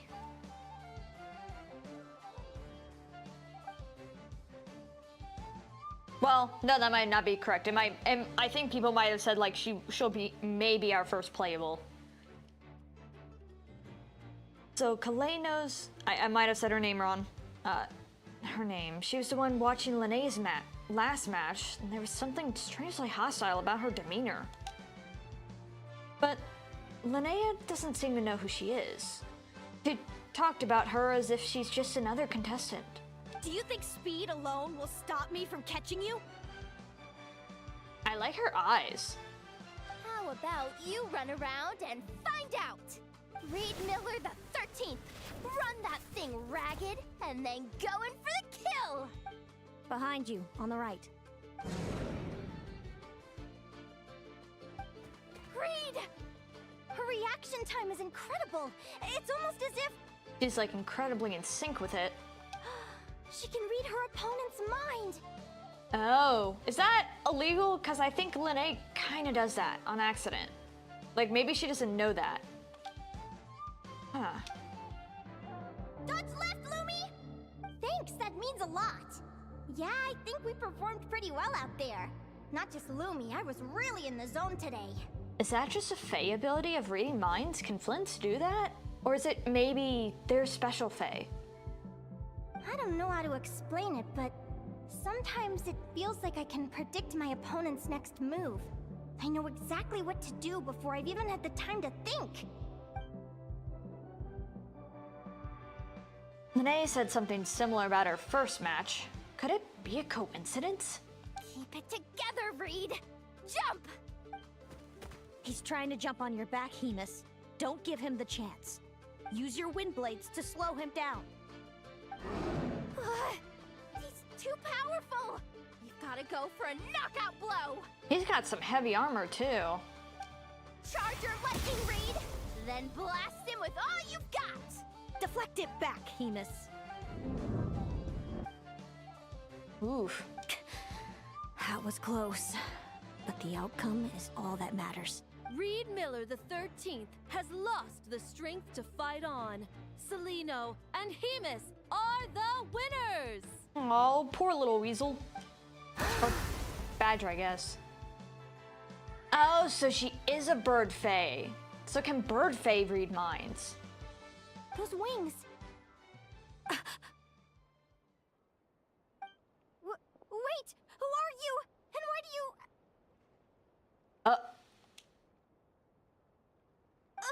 why you have the same... I've been through this moment so many times in my head. Imagining you sharing the same pain I feel. I thought it would bring me joy. But I guess not. You're better off with the life you have, Linnea. The less you know, the better. Wait, then why'd you come here? My head! Don't go! Wait! Why would she get a random transfer of pain? Is it the whole mind reading thing? Oh, shoot. Linnea! What happened? Why did Linnea faint? We gotta find her somewhere to lie down. Quick! Hurry! What happened? I'll go get Lauma. Well, that was very sudden. She's breathing normally. No obstruction of the airways. She just needs a little peace and quiet. Oh, that's a relief. Thanks, Lauma. My pleasure. If she has any more trouble, just let me know. Will do. Oh, Linnea. Please wake up soon.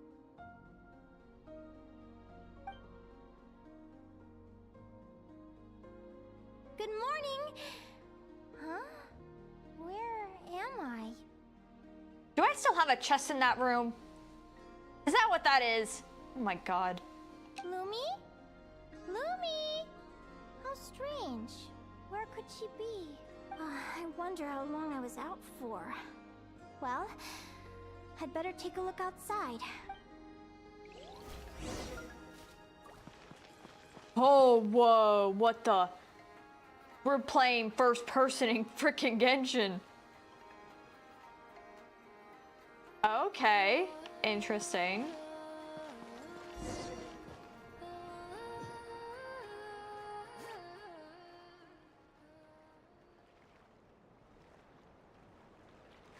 Lumi! There you are! I've been looking all over for you. Come on, say something. Why do you look so anxious? Looks like our contestants and their partners are in position. On the one side, we have Linnea and her partner Lumi, and on the other side, we have Celino and her partner Hamus. Buckle up, folks. The semifinals are about to begin. What?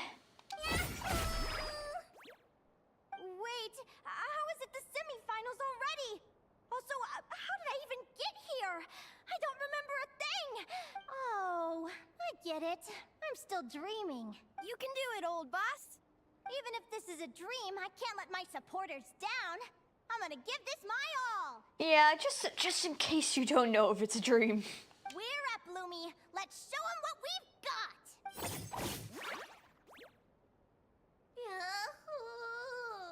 What a spectacular duel! But Lumi has lost the strength to fight on. Meaning, Celino and Hamus have earned their place in the final! Huh? What's going on? They're saying I lost already? This dream sucks. I want to wake up right now. I've heard that if you try really hard to open your eyes, you can force yourself awake. Does it work? Yeah, it's like, look, Lumi wouldn't go out that fast. Lumi's been fighting pretty well. Oh, this looks like another dream state. Guess not. Huh? Is Dream me writing a diary? Looks more like a to-do list. My Adventurers Guild salary alone will never be enough to finance a research vessel. It seems my only option is to take up adventuring full-time. A research vessel? Looks like Dream Me is working hard toward my goal. But the cost is just astronomical. It could take a whole lifetime to save up for. Day 1. Got beaten up by monsters.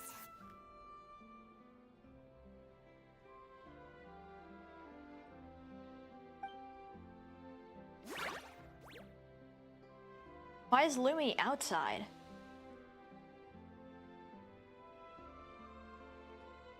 Day 5. Ran for my life with Lumi. Turns out I'm getting faster.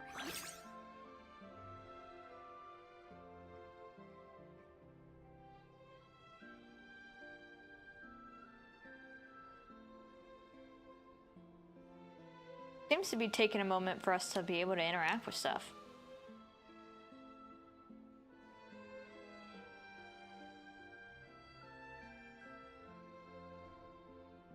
Is there anything we can otherwise interact with?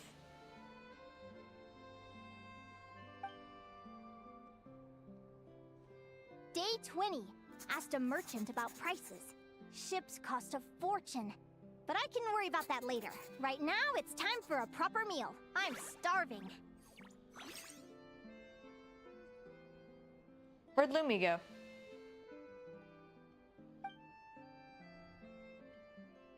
There's Lumi. Day 72. Found a huge abandoned treasure chest. Finders keepers! Happy adventure anniversary to me! 1 year in. And still nowhere near rich enough to afford a ship. No. Surely we could help. Almost got scammed. Note to self. Secondhand ships aren't to be trusted. Good job I was wary and checked it over thoroughly before committing. You really do get what you pay for. Oh, with a ship, certainly. Finally beat that pesky thing. Hoping the materials I gathered recently will fetch a good price. Nice that on the desk we can kind of see evidence of time as well as just what she's talking about. The diary ends here. Hold on. Is this... a deed for the purchase of a large ship? And I've signed it! Could it be? A dream come true! Oh, well that's a nice dream. The golden beagle! What a wonderful dream! The ship gently swaying as it carries me to a faraway land. Oh, what a feeling! This looks like Leeway and Mondstadt.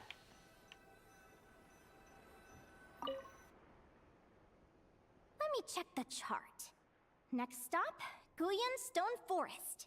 That place is steeped in myths and stories. I've only ever seen it in picture books. From there, it's on to Dragonspine. Wow, a snow-capped mountain! I've always wanted to visit, but never dared to.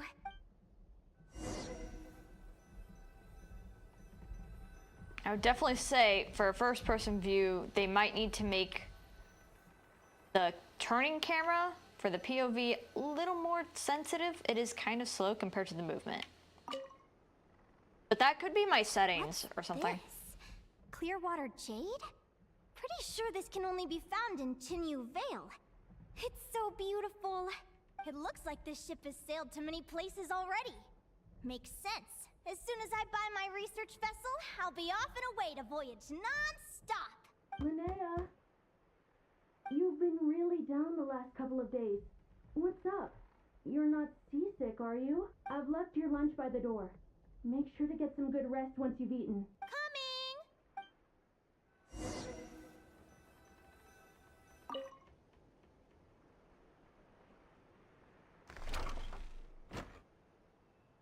Huh. That's probably not where a ship should be. Where am I now? Like maybe Inazuma. Ugh, I feel so sore and tired. Wait, but I thought I was dreaming. Why do I feel like this? Is this some sort of lucid dream? Whatever. I'd better take a look outside. This is some wild dream. Snapping back and forth and back and forth. Clearwater jade. Didn't I see this on the ship just now? Why is it in pieces? And these books, how did they end up in this cave? Did her ship break down? How could this happen? Lumi, why do you look so sad? Hey, don't be scared. I'm right here, by your side.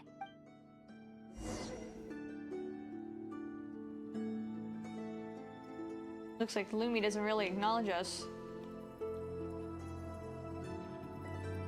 There's no, like, going through. We're never getting back, are we? We're done for. It's all over. Oh, no. I feared that's what it was. What happened? I thought I was on the ship. Crash in Inazuma. Is this the Golden Beagle?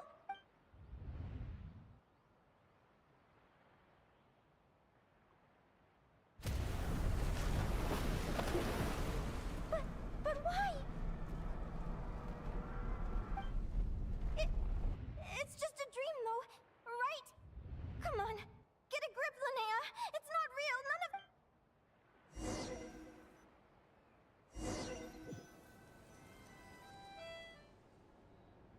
It's been many long years since the Golden Beagle sank.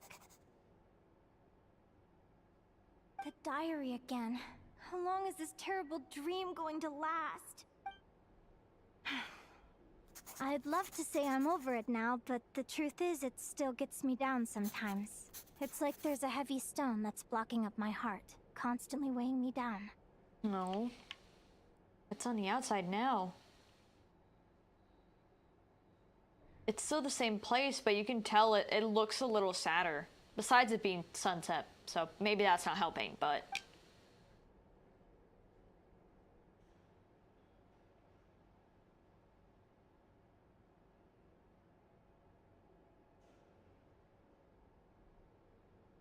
Maybe a walk in the courtyard will take my mind off things.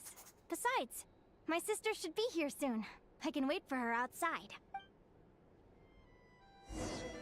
Sister? Who am I talking about? So many dreams, one after the other. My brain can barely process it all. We move super slow.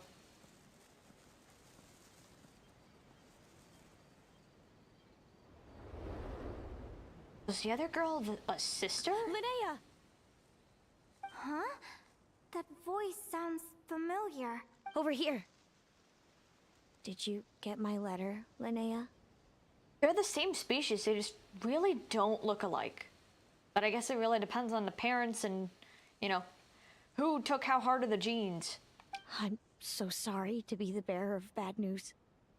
Come back to the tundra with me, so we can be with Mom and Dad one last time. Selena? She's my sister? Mom and Dad? One last time? This is the natural circle of life. We don't live that much longer than humans. This day was always going to come. Flens lives a lot longer than humans though, but maybe Birdfae don't as much. I can't pretend I'm not sad. But at the same time, I wonder how an ordinary person would react to hearing this news. At the very least, they wouldn't have to endure this horrid feeling of having tears they're unable to shed. They unable to cry? After all, we've already seen how all of this would unfold, long before it ever came to pass. Remember? When you passed out during that competition? You saw it all as you lay there, unconscious. At the time, you thought it was just a dream. What is she talking about? No. This can't be true. I understand how you feel. One moment you're gazing into the future from the past, the next, you're there, looking back at where it all began. When these two perspectives collide, how can the journey not feel like a dream? Time flies. One day, we too will grow old. Is it even possible to live a life without regrets? A long, long time ago, my friends and I talked about our dreams. Mine was to buy a research vessel and explore the mysteries of the world. Then, when too old for a life of adventure, I'd combine everything I'd learned into an illustrated atlas of nature. My entire life is recorded in these pages. Maybe one day, a long, long time from now, someone will open them and see that there are sections on the formation and evolution of certain creatures and environments that remain blank. Whoever you are, I entrust the task of filling those blank pages to you. The end of my time grows near, and I can no longer travel very far.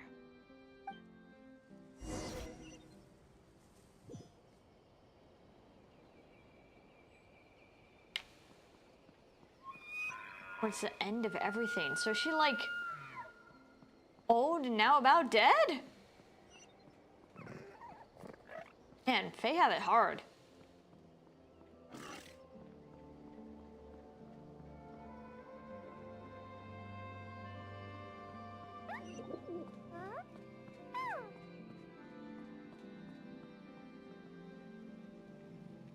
Hey, Lumi's still there. Catch up to Lumi.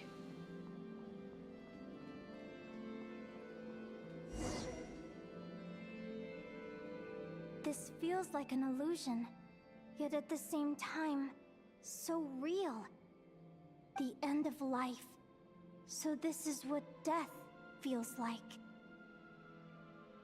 I still feel some faint sensations in my stiffening body, but I can't so much as move a finger. As the warmth flows out of me, I feel no pain. Just the emptiness that remains after everything else has slipped away. So it wasn't a dream, after all. It's all...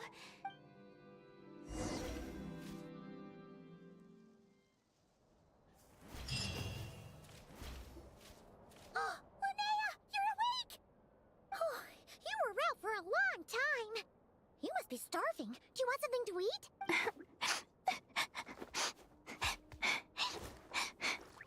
Oh, poor girl.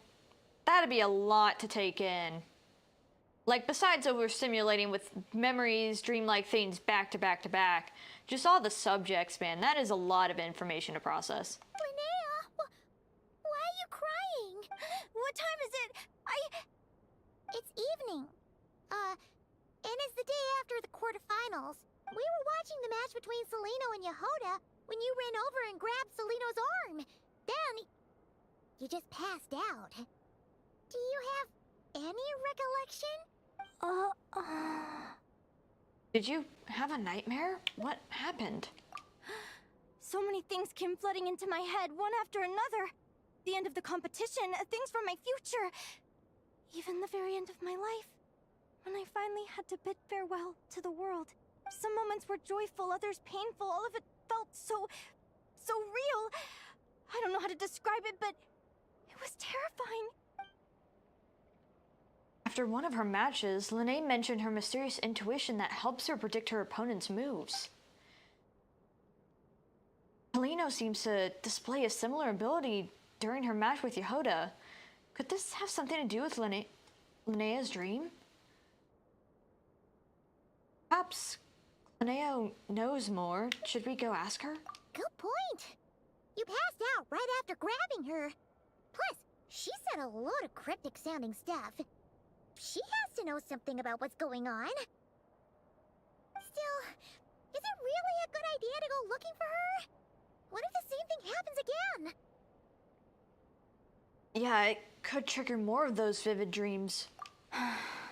Do you remember when we were at Speranza and I told you guys about my childhood? Well, there were a few details I left out. I wasn't a very cheerful kid, nor was I all that brave. Before I told my human parents about being a fae, I spent so many sleepless nights tossing and turning. I knew what might happen once I told them. I desperately hoped they'd say, Linnea, even if you aren't our child, we still love you. But I knew that was impossible. Their own human child was out there somewhere, as were my Fae parents. Our family was a lie. And all lies unravel with time. So, even though I was terrified, and even though I knew I might end up an unwanted child, I eventually mustered the courage to tell them. I did what I thought was right. I knew things might not turn out how I hoped, but I wasn't going back on my decision. The same applies this time. I have to see Celino. It's sad that this is like, it's such a real scenario in the world today. Like, I don't personally know anybody who's gone through something like this, but it's good that they're putting this kind of like representation or this kind of story in here. Oh, Linnea. It's probably not a common thing to happen, but surely there's at least a percentage. I'm now realizing that I have no idea where she is. Oh, don't tell me I have to wait until the next round of the competition. Huh? Aguara, do you know where Celino is? I think he wants us to follow. Do you remember Celino's scent? That's amazing! You're the best, Aggie! All right, I think I'm about ready to do this. No use delaying it any longer. Let's go!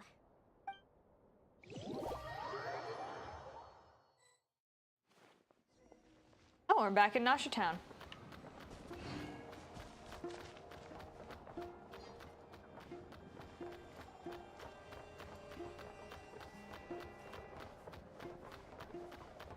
Like, if you walk, you're too slow. If you run, you're too fast.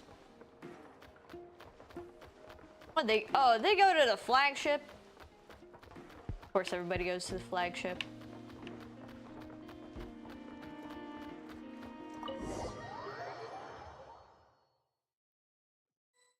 Huh? The flagship? What are we doing here? Everybody comes here. Is it really that surprising?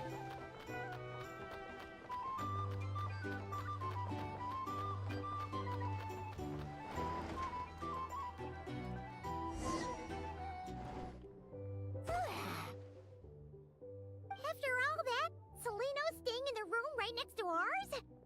No wonder Aguara could pick up her scent. Is anyone there? You're sure this is the right room? Celino, I know you're in there. Please, I need to talk to you. Celino! I'm not here. That response certainly doesn't say that. R2? I love the little fourth wall breaking of pushing the panels. Am not. Quit bothering me. Not a chance! If you don't open the door, I'll be waiting right here outside until you change your mind. I have so many questions to ask you. Can you at least answer this one? Who are you to me? Are you my sister? Open the door! Oh, did she headbang that thing? All right. Stop yelling. Come in. That wasn't so hard now, was it? Brute force positivity, I guess. Take a seat. Just to be clear, I wasn't expecting visitors, so I can't offer you much in the way of comfort. Oh, her pupils are hearts. Oh, that's cool.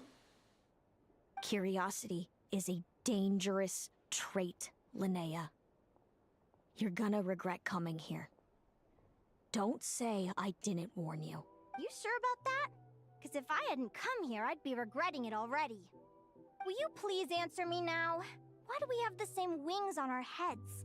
Why did I pass out when I touched you? And why did I see all those... Visions of your future? So, it wasn't a dream after all. Of course not. Linnea, you're an avid student of the natural world. Surely you're aware of the 6 most common types of Fae? The Vila, Domovoy, Leshy, Volkodlok, Snegovic, and Jack Frosts. That's some... God, they had to give really complicated names to things. Right. Well, there are many less common varieties too. The legendary Lantern Fae, the Sirens with their lilting songs, and us, the Augury Birds. So, I guess there's really 9 types of Fae, or just different subcategories. So, Lantern Fae are much more legendary. That is why, like, they must be very rare, which is probably why Flynn's is like, there's gonna be nobody else like him.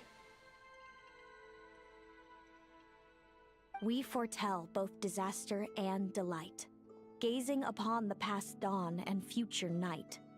Others fear and revere our might, while we alone detest our plight.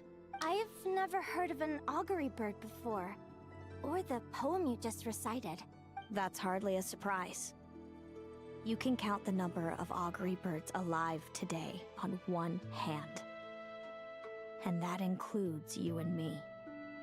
I mean, I think with most future-telling creatures of any kind, yokai, augury birds, or any type, usually having visions of the future tends to be much more of a burden than anything useful.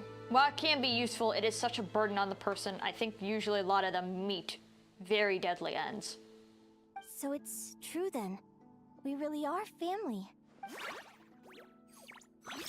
Family. Celino didn't deny that they're family, but something about that word seemed to trigger her. Clearly, it seems she's had conflicting emotions about her family. Maybe because Linnea was raised by humans and not raised together as sisters, so she might be like, yeah, you're not really family, you were amongst the humans. Augury birds are born with a peculiar ability. We can see crossroads in the flow of fate. Immutable future events that all paths will lead to. Are you talking about prophecies? We've met another person with the ability to see the future. Doesn't surprise me. Humanity has many ways of observing fate. The stars, the ley lines. Our abilities are feeble in comparison. We can only see our own fates. If a friend wants to know their future, or someone is concerned about the destiny of the world, we're powerless to help. But the way it feels to witness your own fate, I trust you understand by now, Linnea. It certainly wasn't fun. Those prophecies brought a flood of emotions with them. From excitement to frustration to bitterness. By the end, all I was left with was a kind of numb emptiness. I had a goal in life, and before I even had the chance to start fighting for it, I saw how it would end. It's like someone spoiled the ending of a story I was really enjoying. Wait till you've tried to defy fate and found how powerless you are to change it. That's when the real suffering begins.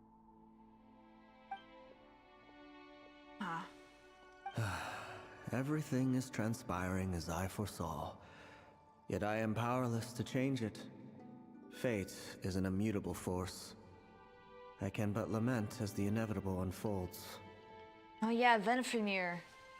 He's probably not a Fae, but he just has the ability to read the future.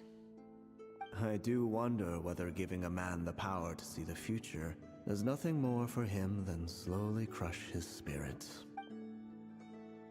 The visionary Venfenir once said something similar. If fate were easier to change, seeing the future would be a huge blessing. It would be a power desired by all.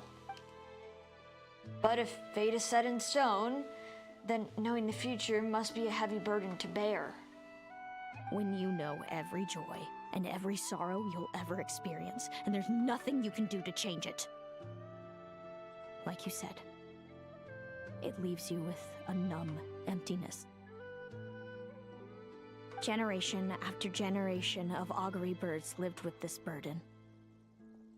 Until you were born, and our parents found the only solution they could think of. If an augury bird is set far from the Fae to grow up among humans, the awakening of their prophetic abilities can be delayed. which it seems like it was, or, you know, it was only remotely used in fighting, so she didn't even realize it. So that's how I became a changeling. What about the child I was switched with? What happened to her? Don't worry, she had the opposite problem to you. She needed to live among the Fae. She was born with a strange, rare disease that humans cannot cure. If she hadn't been switched, she would have died a long time ago. Oh, I wonder who that could be, even. I can't think of it being anybody we currently know at the moment. Our parents saved her life, then raised her as their own. Eventually, her birth parents came to find her, and now they're living together in Snezhnegrad. I see. Wow. It all makes sense now. But there's still one thing you haven't explained. Those things you said before I fainted. What did you mean by all that? I meant exactly what I said. I don't like you. But why? No reason. So we're back to this? If you won't tell me, I'll have to guess myself. Celino, are you jealous of me? Wild first guess, but also I just noticed that without like the little diamond piece above it, her pupils are technically hearts as well. Good guess. But I wouldn't call it jealousy. More like resentment. By the time our parents came up with a solution for you and sent you off to live with the humans, I was already tormented by visions. If I'd been born just a few years later. How cruel fate can be. Mom and Dad would sneak over to Nodcry to see you sometimes. They talked about you non-stop. Even that human child got more attention than me. Oh, so she had a crappy childhood. I came with them once, to Nodcry. When I saw you there in the distance, living your carefree life, I was torn apart by jealousy. But I had to pretend that nothing was wrong. Even that I wished you well. Did no one ever consider how I felt? What was I to them? A reject? A failure? A pitiful wretch abandoned by fate? Oh, Celino. All of this led to me deciding, a long time ago, that when you were old enough, I'd come pay you a visit. My plan was to tell you the truth about everything. And then, you would share in my suffering. I know. What kind of horrible person would want to do that to someone? Someone like me, apparently. Then, why did you hide from me? You really want me to keep guessing? It was because I found out the image of you I'd built up in my head. Of happy-go-lucky Linnea, spoiled by her parents and coddled by fate. It was all just a fantasy. It was all you could only see from a distance. You didn't really actually know her. I overheard you, and Speranza, talking about your past. Desperately trying to hide the truth about who you were. Somehow getting by with a ragtag bunch of kids in the conch gang. Oh, those tears? You described it so nonchalantly. But it was eating me up, inside. In that moment, I didn't want to see you suffer, and I couldn't go on resenting you any longer. I just wanted to hold you tight and tell you everything will be fine, that you still have a family. Oh. So she is a caring person. Hey, sis. You're really not cut out to be a villain. So much for making me suffer, huh? Now you're the one crying and I have to comfort you. Oh. That's adorable. It's nice to have such sweet, real moments in these quests in such a fantasy game. But I understand now. That feeling you had, it wasn't resentment. You were just lonely. I've always wondered about my real family. I'm so glad you were willing to see me, sis.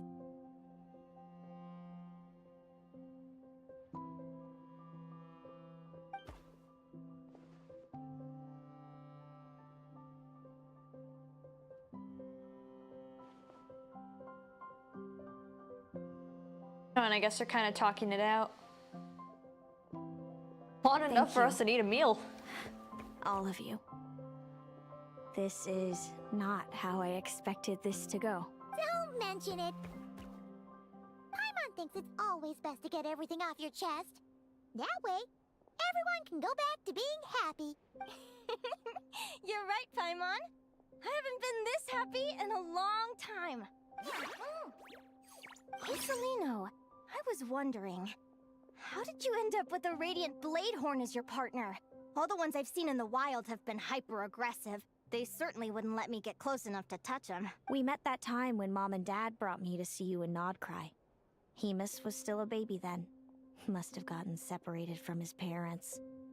I ended up looking after him for a while. Oh, okay, so he got adapted to society. That explains that. I suppose our friendship was preordained.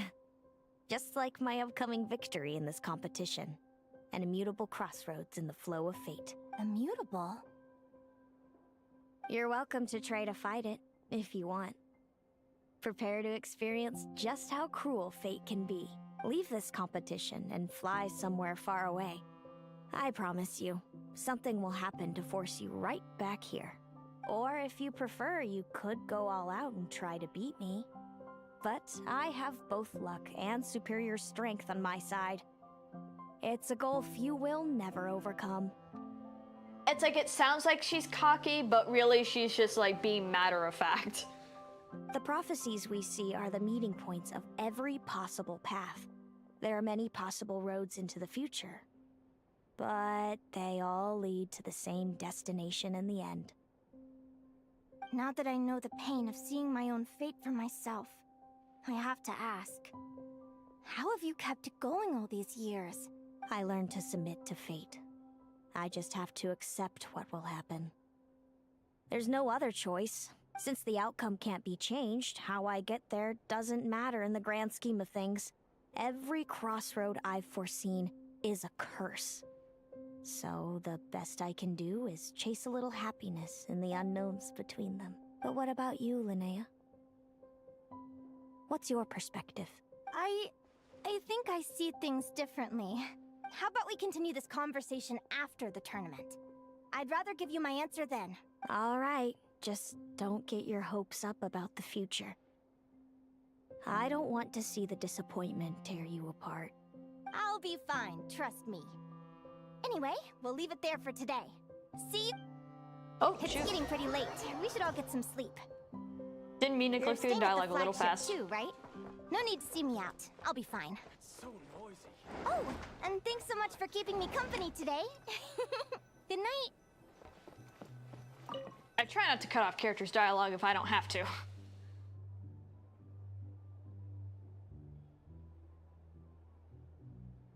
Traveler, are you awake?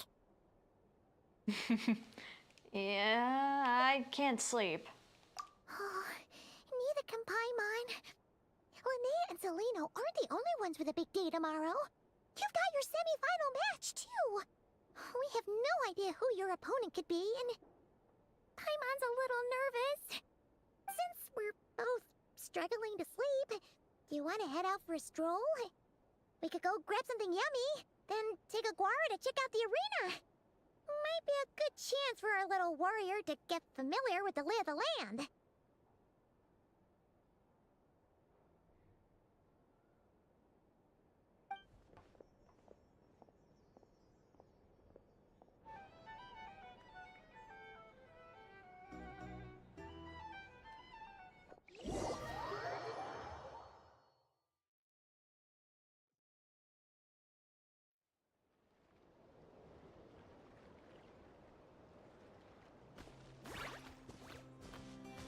Listen up, Lumi. I've seen Celino's Radiant Bladehorn in action, and it isn't just strong, it's fast, too. Yeah, that thing is powerful and has like its own body armor. Her best way to exploit both of these traits will be to make her Radiant Bladehorn charge you. You'll have to find a way to dodge the attacks, then pick the right moment to counterattack. Linnea! Getting in some last-minute preparation. Sure am. What are you guys doing here? Lumi and I were just going over our strategy for tomorrow. Since you're here too, how about letting Aguara join Lumi in some friendly sparring?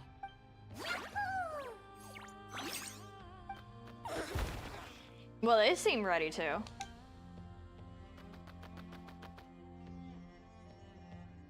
Lure the enemy in and wait for an opening to strike.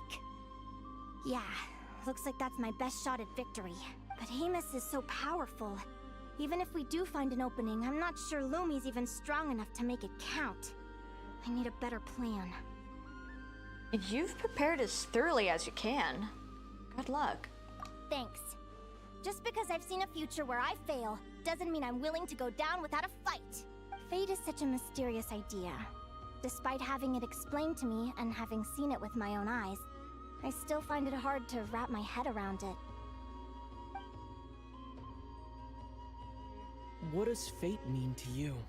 He speaks! Let's go. You're in a philosophical mood, huh? Well, I don't know if I'm the best person to ask. I've only just learned who I really am. I need some time to think. Besides, I'm an advisor, remember? It wouldn't be very professional for me to start spouting best guesses and speculation. What if I led you in the wrong direction? Relax. I'm just curious to hear your opinion. Alright, well, I think that knowing the future is a pretty lousy deal. But then, life's full of lousy situations. When I was a kid, my greatest suffering came from not knowing. I didn't know how my parents would react when I told them the truth. I didn't know where to go when they left. Back then, I actually wanted to know the future. I dreamed of a day that fate would send me a sign. I just wanted some clear guidance on what I should do. Something to give me the courage to go on. But fate didn't show me anything. It was my own stubborn will that got me through. Turned out that the only person I could rely on was me. I've always known what it's like to be terrified of the unknown. And now I'm learning that knowing for sure isn't all it's cracked up to be either. What's the big deal? The world hasn't ended and I haven't changed. What do I have to fear?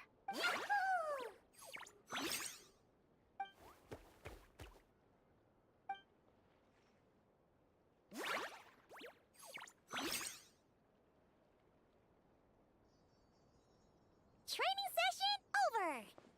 Feels like these two are really forming a close bond. All right, I think we're as prepared as we can be. Time to get some shut-eye. Yeah, tomorrow is our last day, potentially? Tomorrow, we're gonna face our fate. God, if she's against her sister, who are we gonna be against? And there we go. Ooh, that's quite a big time skip. But no biggie. But this should be the last day. If not, maybe another day more. This is semifinals, and then should be finals. Is everybody ready? Prepare yourselves for the opening match of the semifinals! Our contestants are ready and raring to go! On the one side, we have the Traveler and his partner, Aguara. And on the other side, we have Viliana and her partner, Gornisen. What the heck? Why does she... I have never seen anybody look like that. Is this just like they slapped something together, or is this like Snezhnaya kind of deal? Because this is super, like, this person's supposed to look like they know cryo. You can do it, Aguara! Perhaps because of the last-minute training yesterday, Aguara's more fired up than usual and wins the match with style. Oh, I guess we don't play this one. I mean, granted, this is a story quest supposed to more go on Linnea, so, you know, probably skip into that part.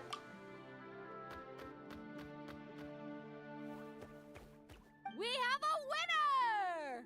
Everyone, please take a short break. The second semifinal will begin shortly. Great job, Aguara! Hey, Traveler, Linnea and Selena were up next. Come on, let's cheer them on! It'll be an interesting fight. Even if it is destined to end the way we think it will. Looks like our contestants and their partners are in position. On the one side, we have Linnea and her partner, Lumi. And on the other side, we have Selena and her partner, Hamus. Buckle up, folks! The semifinals are about to begin! Yahoo! You can do it, old boss! Go get him, Linnea!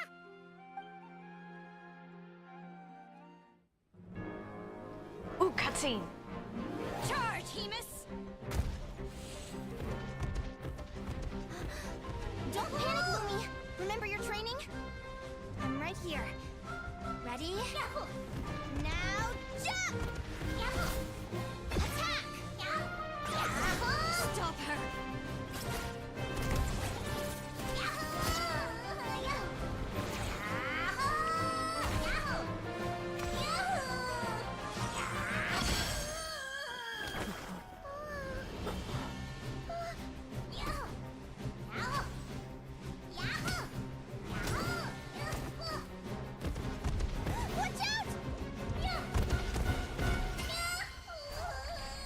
This is the will of fate.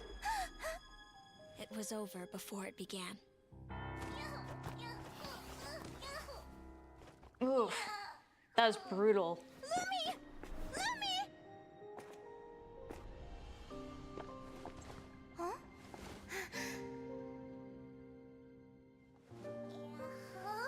Oh? You wanna come with me? Let's go then. The wide world awaits. The little hand.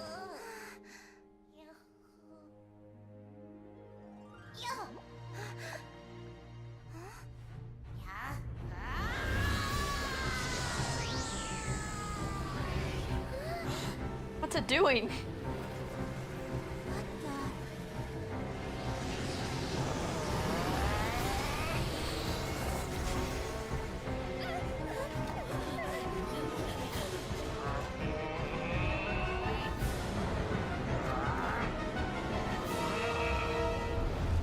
Don't worry, Hemus. Victory will be ours.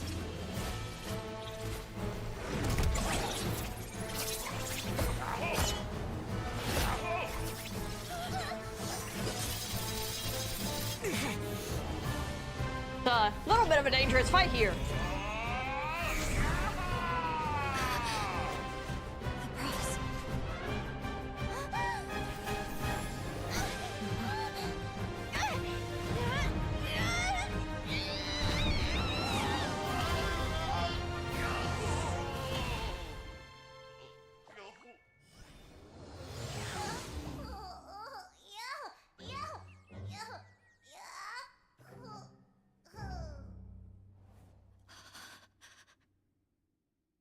That must have been not what she's seen before.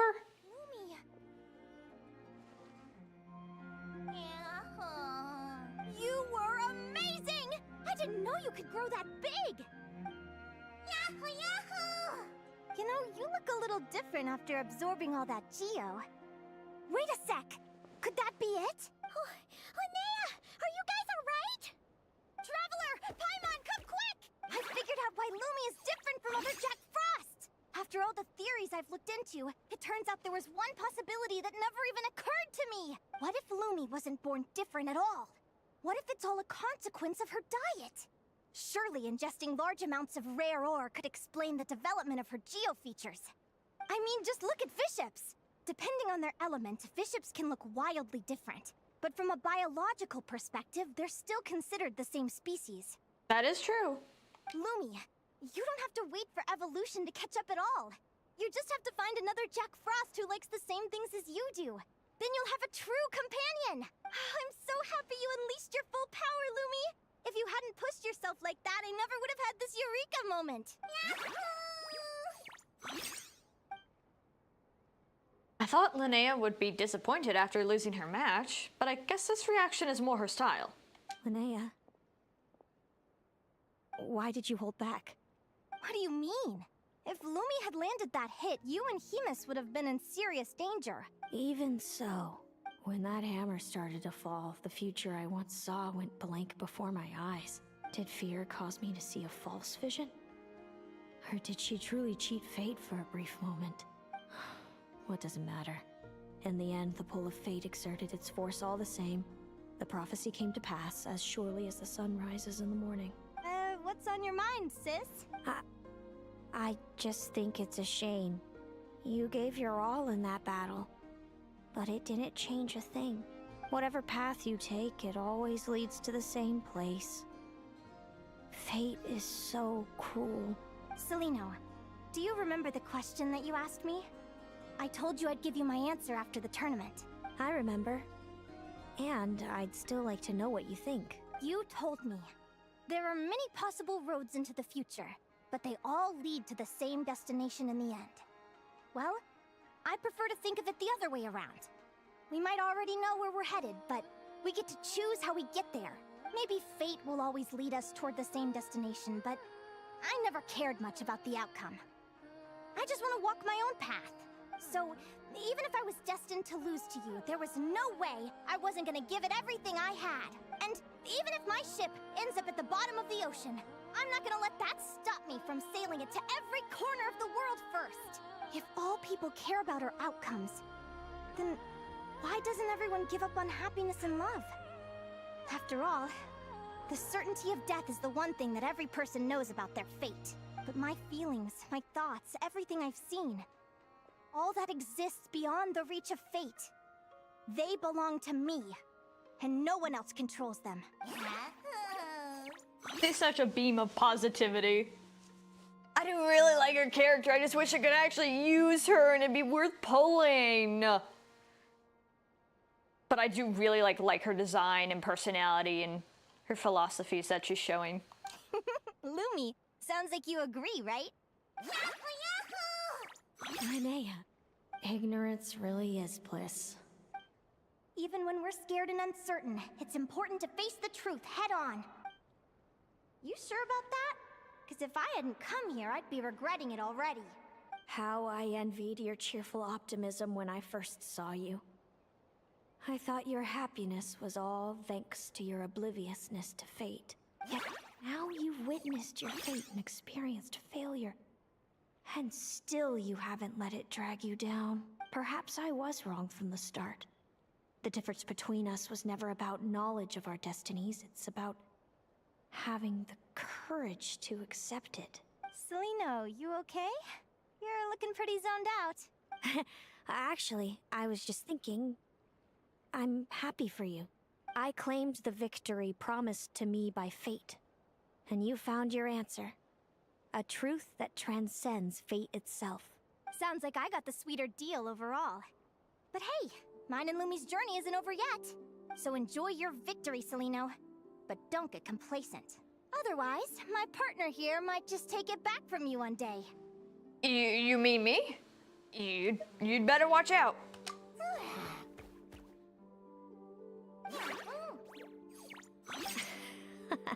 That little thing? That plus our special bond. Let's go, partner. This time it's my turn to help you train. Oh, okay. So, Aguara comes from Natlan, right? If we're gonna train hard, we should do it there. There's plenty of natural phlogiston around, which will help keep the little one's stamina up.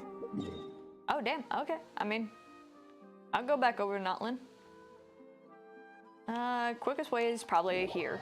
And then just fly down, I assume. Let's go!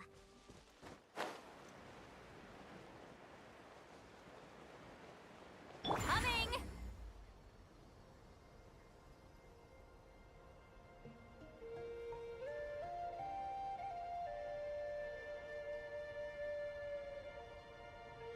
So glad I had a Natlan teammate.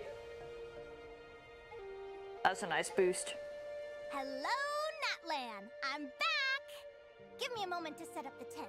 I bought this one the last time I was here.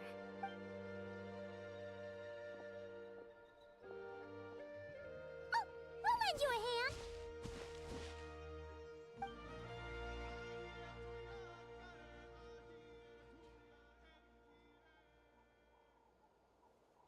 Now then, Aggie, it's time for you to learn one of Lumi's signature finishers. Watch closely. Lumi, do the honors. Yahoo! It's a rock hammer. Linnea, do you seriously think Aguara can use a giant geo-hammer? From what I've seen, Aguara's fighting style isn't that dissimilar to Lumi's. They both use agility to set up their opponents while searching for opportunities to attack. But Aguara isn't strong enough to break through Hemus's defenses. He needs a weapon to level the playing field. Aguara will need to channel Geo-Essence from the ground and fashion it into a powerful rock hammer. Simple enough in principle, but it might take some time to master. Aguara, want to try it out? Can he even do it? Don't worry. It's normal to fail on the first try. Just gotta keep trying. You'll get the hang of it. Lumi, it's up to you to show Aguara how it's done.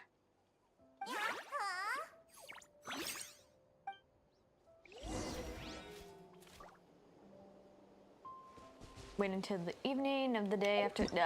I'm not even gonna calculate that. Just bonk bonk. Let the timer do its thing. So I'm wondering if we'll have to bonk it one more time.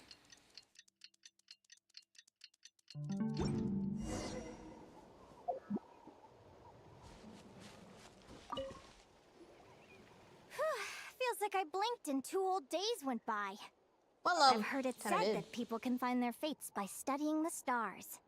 I guess that means that fate's been looking down on us this whole time, huh? I could really do with some sleep. Good night, you guys. Paimon passed out over there too. Guess we're keeping watch. As a descender, my fate is my own. I don't know what it's like to have my destiny anchored in place. Yeah, because these guys, all Tevat has the ley lines and all that fate, in a sense, predetermined. I mean, even Mona or Barbaroth could kind of tell you the same. Or Nahida. He has a direct connection to Irminsul. Yeah, since we don't rely here, our fate is not tied to anything at all. It can be whatever we want. The rules of this world surely exist for a good reason, and that must go the same for fate. But on this journey, I've witnessed far too many people yearn to defy their fate. I mean, even for Durin, because he was a storybook character originally, he defied his fate in taking over another character's fate as well. But that was a very hard-fought lawn battle. Is anchoring fate in place truly the best solution? Maybe one day I can...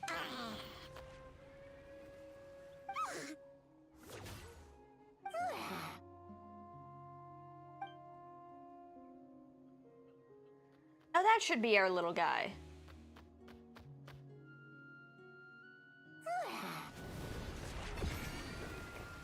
Yeah, that one's our little guy. 'Cause he's got the red and yellow.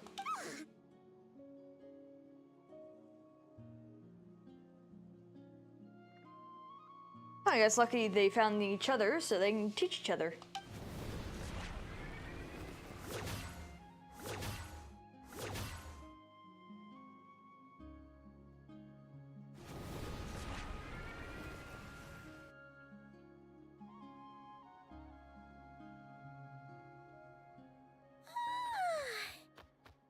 Paimon slept really well. Huh? Oh, look at all this grapefruit! Aguara, did you pick these for us? Dang. Wow! When did you learn to do that? These helps from a mysterious companion. That's all I had time to read.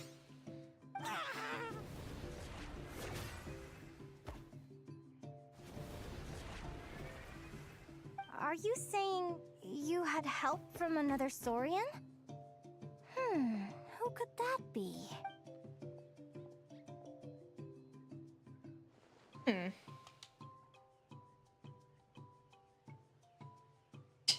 He's right over there.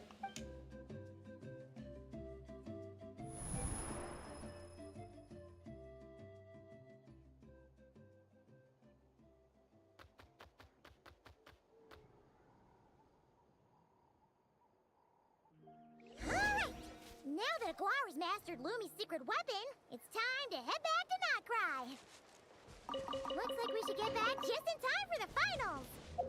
I'm, of course, gonna take all the free supplies. I'm sure I need that for food recipes. Of sorts.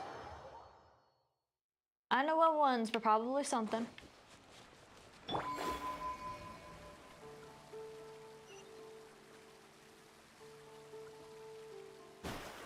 Alright, now it's our time to shine. The final is about to begin.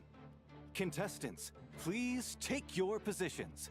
Spectators, we kindly ask you to wait outside the arena. Oh, it's finally here! Aguara, today is your time to shine. It's all up to you now, partner. You've done the hard yards in training. Now, go out there and believe in yourself! It's time to write your name in lights and show the world how hard we've worked! You've got this, Aguara! We've got this one. I'm not gonna lose. Yahoo! Yahoo!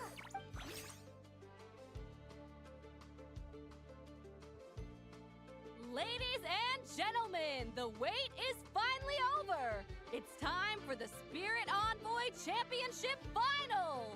You'll be very familiar with our contestants by now.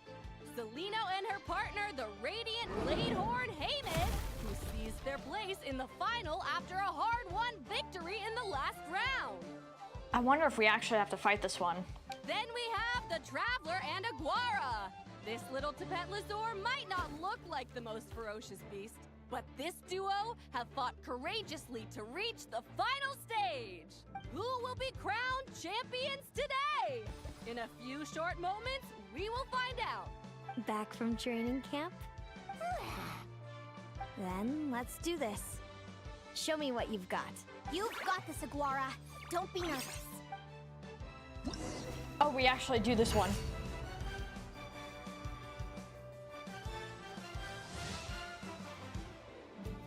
Celino and Hamus are extremely powerful. At the beginning of combat, Hamus's actions cannot be observed.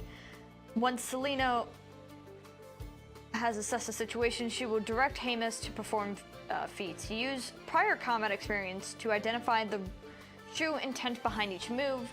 Hold out long enough, and the momentum will shift in your favor.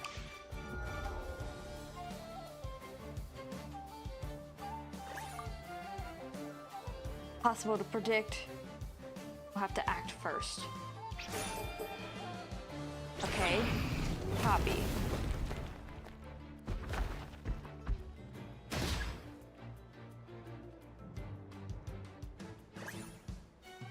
Still impossible to look at. Copy again.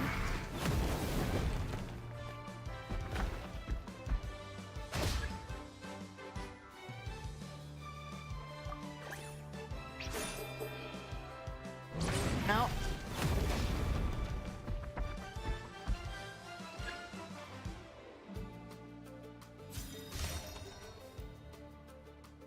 Ultimate already. Impressive. Hemus, summon Animo energy on your horn and then charge. Now you see what you're up against.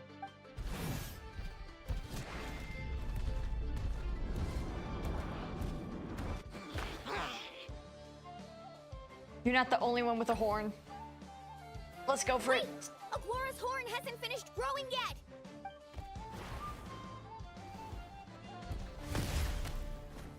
Ah, okay. I expected to have to try this a few times.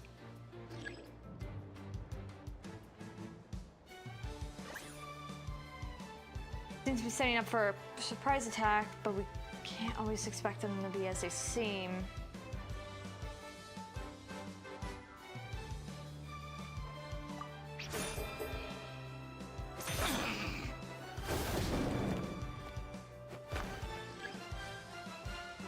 That's still not a lot at all. Rapid assault, but they aren't always as they seem.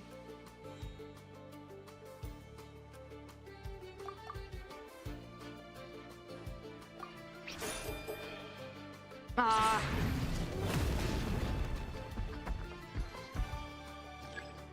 Yeah, I'm about down to ground here. Heading up for a surprise attack.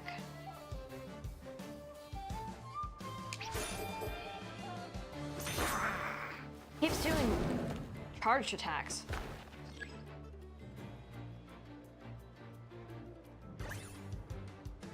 Rapid assault, but doesn't appear to... If it calls out red, it seems to really actually be purple.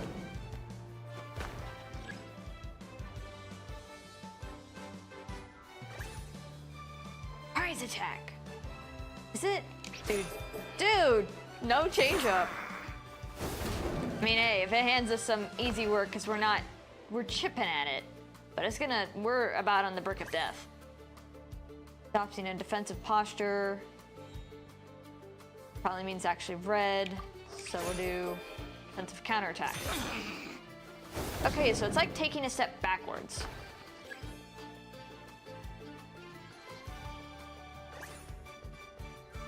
Rapid assault. We're chipping it. We're getting there.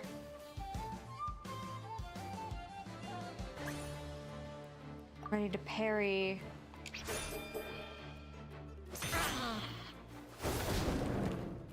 I'm expecting it to switch up at some point.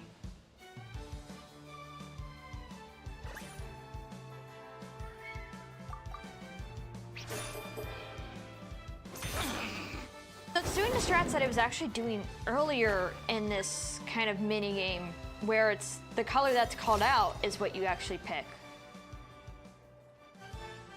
Now, Hemus, trample him, march to victory, and leave nothing standing. Oh, please tell me I can pick the right choice here.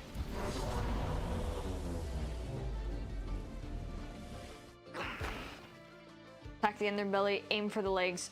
Attack the underbelly, I guess. Predictable.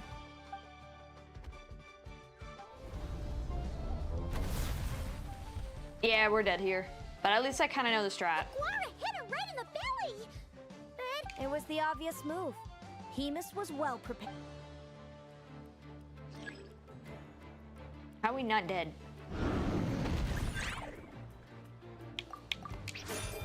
Okay, I mean, hey, if it worked, even if it was predictable, I guess. Sure, whatever. I'll take the easy one.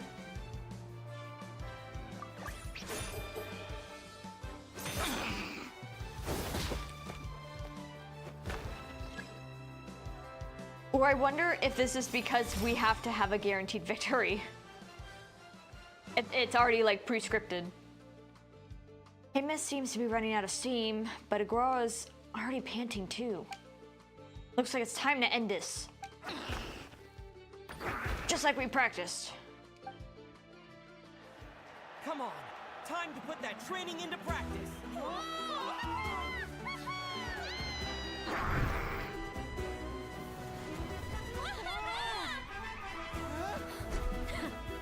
Interesting. Hemus, we showed them no mercy! Dude, that little munchkin's got some style. It's a trip to the hot springs if you win. Hemus, full tilt!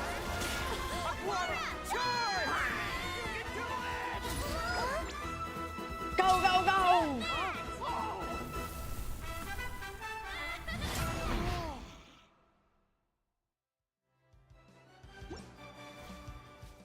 Hemus has lost the strength to fight on. It's all over, folks. The champions are the Traveler and his partner Aguara. Nice. Aguara! Even if it was scripted, I'm just glad I didn't have to redo her fight. So, I lost. Because that was one long fight. You did superbly, Hemus. Get some good rest. Seems I underestimated your little partner. I'm impressed. What did I say? Told you my partner would help me settle the score. You played a big part in this win. It's all thanks to Lumi's secret weapon. Ladies and gentlemen, we will now take a short break to give our finalists a moment to recover. But don't go too far, because we'll be back very soon for the award ceremony. Thank you to our contestants for your amazing performances. Now we'll be interviewing our 4 top finishers. First up, it's our champions. the Traveler and Aguara. I'm so glad they kept everybody else still hanging around. We can all see that Aguara is still a young slip of a Tapetlosaur, and yet the fiercest of enemies couldn't stand in his way. So tell us, what's the secret to Aguara's success? The secret is hard work and practice. I see. Well, it seems like an indomitable will helped Aguara achieve the impossible. I'm sure we're all looking forward to even more spectacular performances from Aguara in the future. Do you think you're up for the challenge, little one? Next, we have our runner-up, Celino. Let me start by asking, what's next for you and Hamus? Will the two of you keep adventuring together in the future? No, Hemus doesn't belong with me. I'm hoping that soon I can set him free to roam the wild. And of course, since he's so friendly towards humans, I do hope any adventurers who run into Hemus in the future won't mistreat him. Sounds like Hamus is a real freedom lover. If we have any adventurers in the crowd, please keep your eyes peeled and make sure not to hurt our friendly Radiant Bladehorn. It's weird to they're pointing the camera like they're live recording a broadcast, but it's also just a camera. Not a lot of the nations really seem to have that kind of technology. Moving on now, we have some more familiar faces from the semifinals. This first question is for Linnea. During your match against Celino, you jumped in to stop your own partner Lumi's rampage, costing you a certain victory. Do you have any regrets? I'd be lying if I said I didn't regret it even a little bit. But who wouldn't? All we can do is live our best life and hope to look back with as few regrets as possible. And overall, I had a really great time in this competition. I found my long-lost family, and we really care about one another. Inspiring words from Linnea. Now it's time for our final interviewee. Please welcome Viliana from Snezhnegrad. Anything you'd like to share with the crowd? Well, I've been really loving Not Cry. There's so much to see and do. I'm planning to stick around for a while, so if you see me around, come and say hey. I didn't think she'd have a voice. And okay, I guess she is from Snezhnaya. I'm wondering if this is what we expect to look for any Snezhnaya NPCs. Kind of more of a gray, icy tone, more like they're ice creatures than humans. That or the cold temperature has just really bitten away at their skin. Great. Enjoy your stay, Viliana. Well, folks, we've heard from all four of our semi-finalists. Now, to round things off, it's time for a group photo. Thank you to everyone who took part in the Spirit Envoy Championship. We hope to see you next time.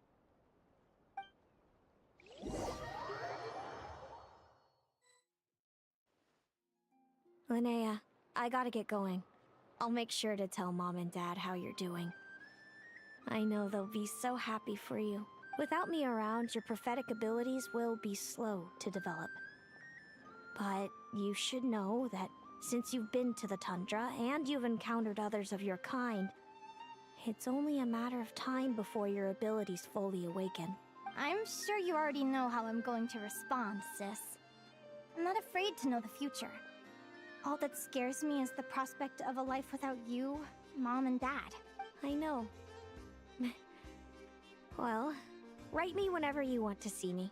I'll be there in a heartbeat. And when you're ready, come visit us in the tundra. I'll give you the address. Thanks, Celino. I can't wait to see you again. I wonder if she'll be our guiding point in actually going to the tundra.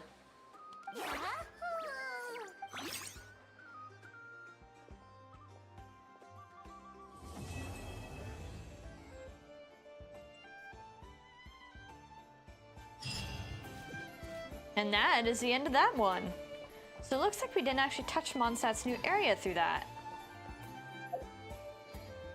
I'm gonna double check that there isn't actually any other quests, because looks like I have a lot of world quests. I still have to finish that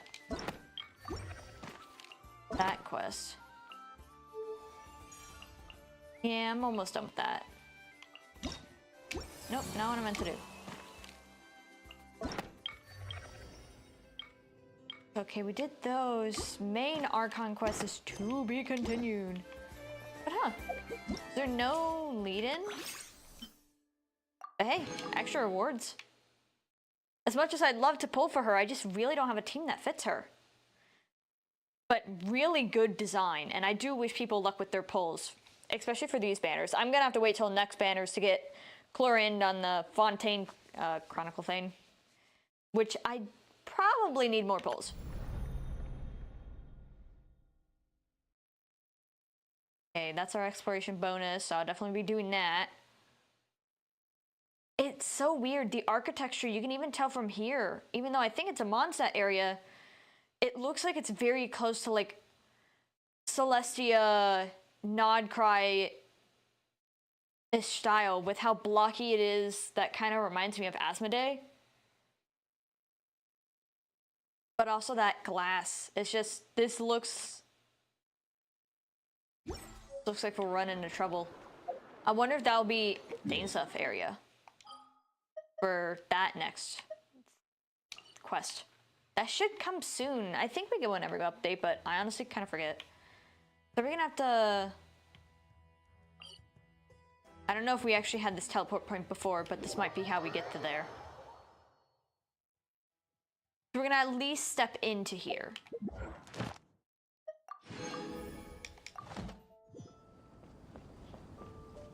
Yeah, because look at that. There's a ton of like windmills, but it's all super sparse out.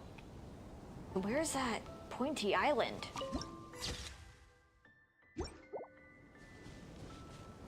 And especially, there's supposed to, maybe it's an event later, that we get a quest, and I know, one of the NPCs I know we meet, because I've seen in the trailer, is Seamus, who you see in the comics before the game releases. But if you haven't read that, it is Jean and Barbara's father, who is a priest. Or some other similar term. But I know we see him, and then some Nahida reskin character. I don't know anything about her name. That is all I know people saying is like, it looks like if you just reskinned Nahida and put some Wonderland aspects to her. I haven't heard a whole lot of great talk about her, but I have no clue about the character herself, so I don't want to judge too hard on her yet. This place is really pretty though. Alrighty. Well, we'll try and get that Statue of the Seven. I don't know if a quest will overtake us, since it didn't look like there was actually any to begin with. Mill Haven. Well, yeah, I can tell with all the mills around, that statement is very true. Get our first teleport point in. There's a world quest, but I might do a bunch of the exploration before I go doing the quest. You know, exploration on my own, because otherwise that's kind of boring to watch anyways. What is that up there? Whoa, what the? Nicole, what did you do?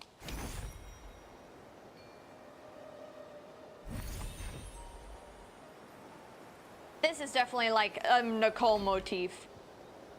I think she is, at least I've seen leaks that she is potentially coming next patch. And might actually be better than Bennett. I don't know if I'll pull for her though. It really depends on if I have a fitting place for her. Man, they have a whole port over here. Oh yeah, isn't this like area actually Port Almost or something? I'll see when I get it. I might be mispronouncing stuff too. It's a Wind Peak view. But where's the pointy buildings? And maybe it's up in the sky so it won't show us. Because I think the new boss is in that area, but... Man, that pointy area must be really small then. Oh, Dorman Port is there. Oh, there's someone here. Ah, shoot, it accidentally started a world quest. Not this one either. Hey, what are you doing here? Sorry, I'll do a little bit of crummy voice acting because I didn't mean to start a world quest. I usually don't because you're not voice acted. I'm trying to find my way back. I can only remember that I need to find an Animo Archon statue. I don't remember anything else. Your way back? It's a vague sense of homesickness, but I can't remember anything at all. When I woke up, the only thing I had was a note in my hand that said, "You are Marquis." There isn't an R, but I don't know how else to say that. Maki? So, I suppose my name is Maki. I should be going now. Goodbye. Odd interaction. What a strange person. He doesn't seem like a bad guy. Oh, that's Asmodee. Asmodee blocks. Hello, look at that. What the? Are you alright? I had a strange vision. Strange vision? Could it be because that person touched a statue just now? I can't do a Paimon voice, by the way, so like, sorry, it is not good. But that is, I can do high voices, but doing a Paimon is a stretch. Well, I already got the statue, so. Oh, this must have some stuff for Nicole later in. I don't want to start too much into world questing by accident, though. I didn't watch the live stream, so I'm not sure if it's maybe next patch or in a bit that we will end up getting the event. Because I think there's an event that introduces the new characters. We don't have to fully do this on our own. Some dude gonna jump off the bridge? Okay. I mean, at least it's into the water that isn't that far below. Alright, Monsat Knight's already here. Dornmanport. Okay, so there is an N.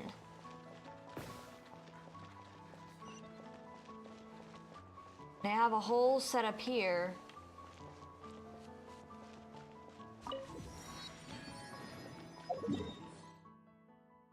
Get one more here. We can do a little more exploration.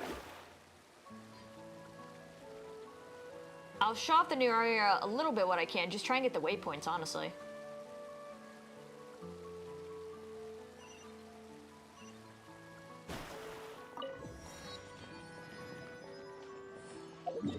Alright, now we have to get out of here and all the way over to here. So we'll grab all the waypoints, or at least the obvious ones that aren't like either up in the air or down in the ground. Ooh, there's one here. No! Oh, world quest. I'm gonna guess it's the old man talking first. Some people just won't listen. Oh god, my voice is dying. Okay, let me try that again. Some people just won't listen. I already told you, now's not the time to go up the mountain. Easy there, old man. Let's just calm down and talk about this. We were going along just fine earlier at the night brew. But the moment I mentioned heading for Windrest Peak, he grabbed me and dragged me all the way here. Oh, Huffman. What?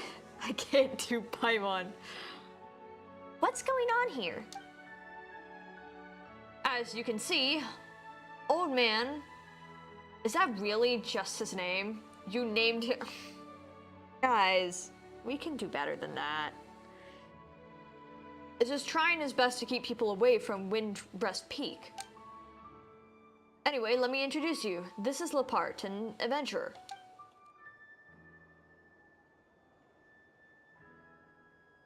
What I saw, what I felt, it was terrifying. Surely you don't wish to hear it. It doesn't look like I'm going anywhere today, so let's hear it. Consider it an extension of our drinking and bragging session from earlier. What sort of great peril are we facing here? The Sanctorium's haunted. Seriously, I saw them ghost with my own eyes. Ghost? Happened last night. Oh wow, we're really getting into this. Oh god, I was hoping to escape it.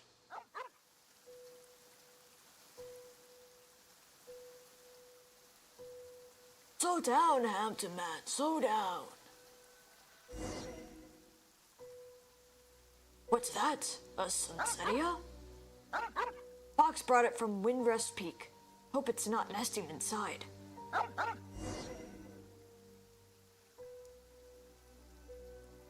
They're really going in with the first-person POVs. Oh, that was quite the scare. Everything's just breaking down here. This place is too long to be demolished, and no one's removing or... Oh, I moved too fast. Huh, a weasel thief. Looks like I won't need reading glasses anytime soon, but those weasels burrow. Oh no, he's talking too fast. It's not just me. It's a little stuck. I guess we're back to following the dog.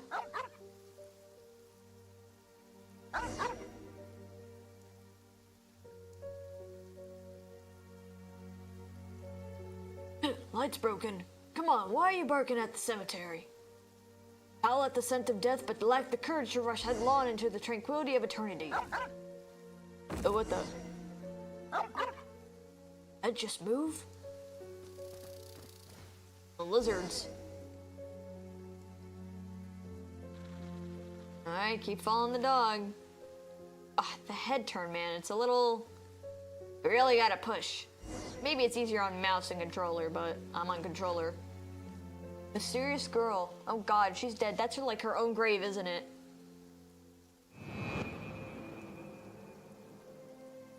It is.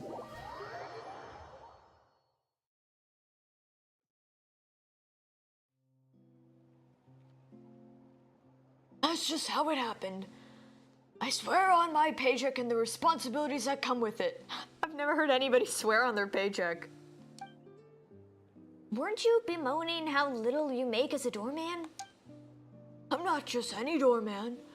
I oversee demolition work and cultural and heritage preservation. Though, yeah, the pay is bad. Well, then I swear it on my reputation at the tavern. Most serious oath for us Monsatters. I really should investigate this myself, but I still have to meet up with the Knights Expedition, who are returning to Dormanport. Sorry about that, Angel Chrome, but could you check out the Sanctorium for me? Kinda sorta scary stories really aren't, mean something bigger's at play. Then what about super scary stories? The truth behind those are usually, basic scientific facts about how superstition can be harmful. It's fine, I know my way around a fight either way. True. We ran into ghosts before. Most of them are actually pretty easy to talk to. So there are really ghosts in this world? No, it's all strange elemental powers and scientific phenomena at work. In that case, I won't go today. I'll just stay in Dormanport and have some drinks. I could feel myself slowly trying to adapt to a Paimon, but it is still very high-pitched for me to really go at it. Sanctorium. Okay, well, I guess we won't go that far if I keep triggering world quests, but let's find a high point on Dorman. Holy, that's a huge windmill. I don't really want to climb that. We'll go over here and look at the sea before we close it out. We made a lot of progress on doing all of Natlan Story Quests, testing out the new character. Next patch, we will have some polls to do. I have, what do I have right now? Because the Fontaine Chronicle will not transfer over any sort of pity. So before I go doing any exploration, catching up on anything else, I have 5 polls already, 47, I have over 50 polls that I can put towards Clerind, and hopefully get better luck, hopefully. Any specialty banner I have guaranteed, but I'm gonna wait on that. I have a few characters I really want, but just not right now. Not in these next 2 patches. So in 6.6 is when I'll really see about pulling for anybody, depending on who's actually there. Because, you know, leakers can say things, but you never know what's really true till we're super close to that update, and it only just became 6.5. So we will have to wait a bit. But yeah, lots of progress, plenty of polls for next patch. So we may not have another Genshin stream till the next patch. Just as we're pretty much done with all the voice acted content. Unless there's a good event, unless there's a big event that's gonna drop in like a few days or something. I don't know any of the events coming up, so if we do get an event, then I will be checking that out.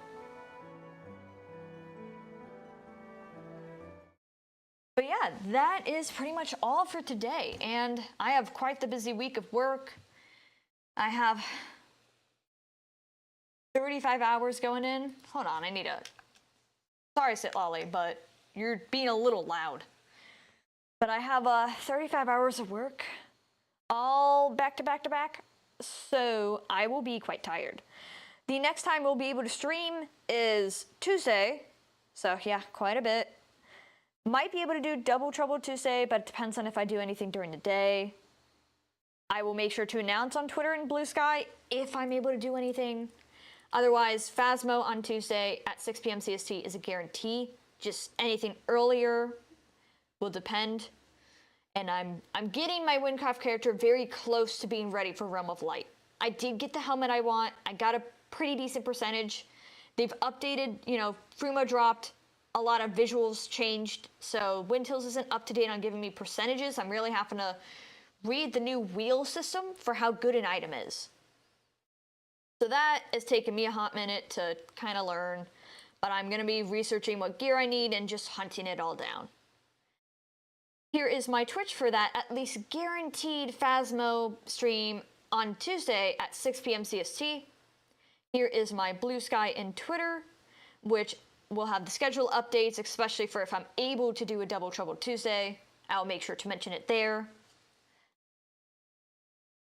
And as I always have to get better with, subscribe if you like the content, like the stream, or always just remember my name next time you think of Genshin. I'm hoping to put out a video by the end of the month because it is kind of my deadline. I have been slowly really working on it, and I actually started getting a hang on getting a better quality shorts done. So I'm learning DaVinci, still doing all that stuff at the same time. Hopefully as I get more started into it, I start really picking up the pace and not waiting till the deadline to do my videos. Yeah, that should be out by the end of the month. I won't say any sort of date because I don't even have the file made, but I'll be doing that today while I got kind of, you know, a stream of energy going. And yeah, I will see you guys next time. Bye-bye!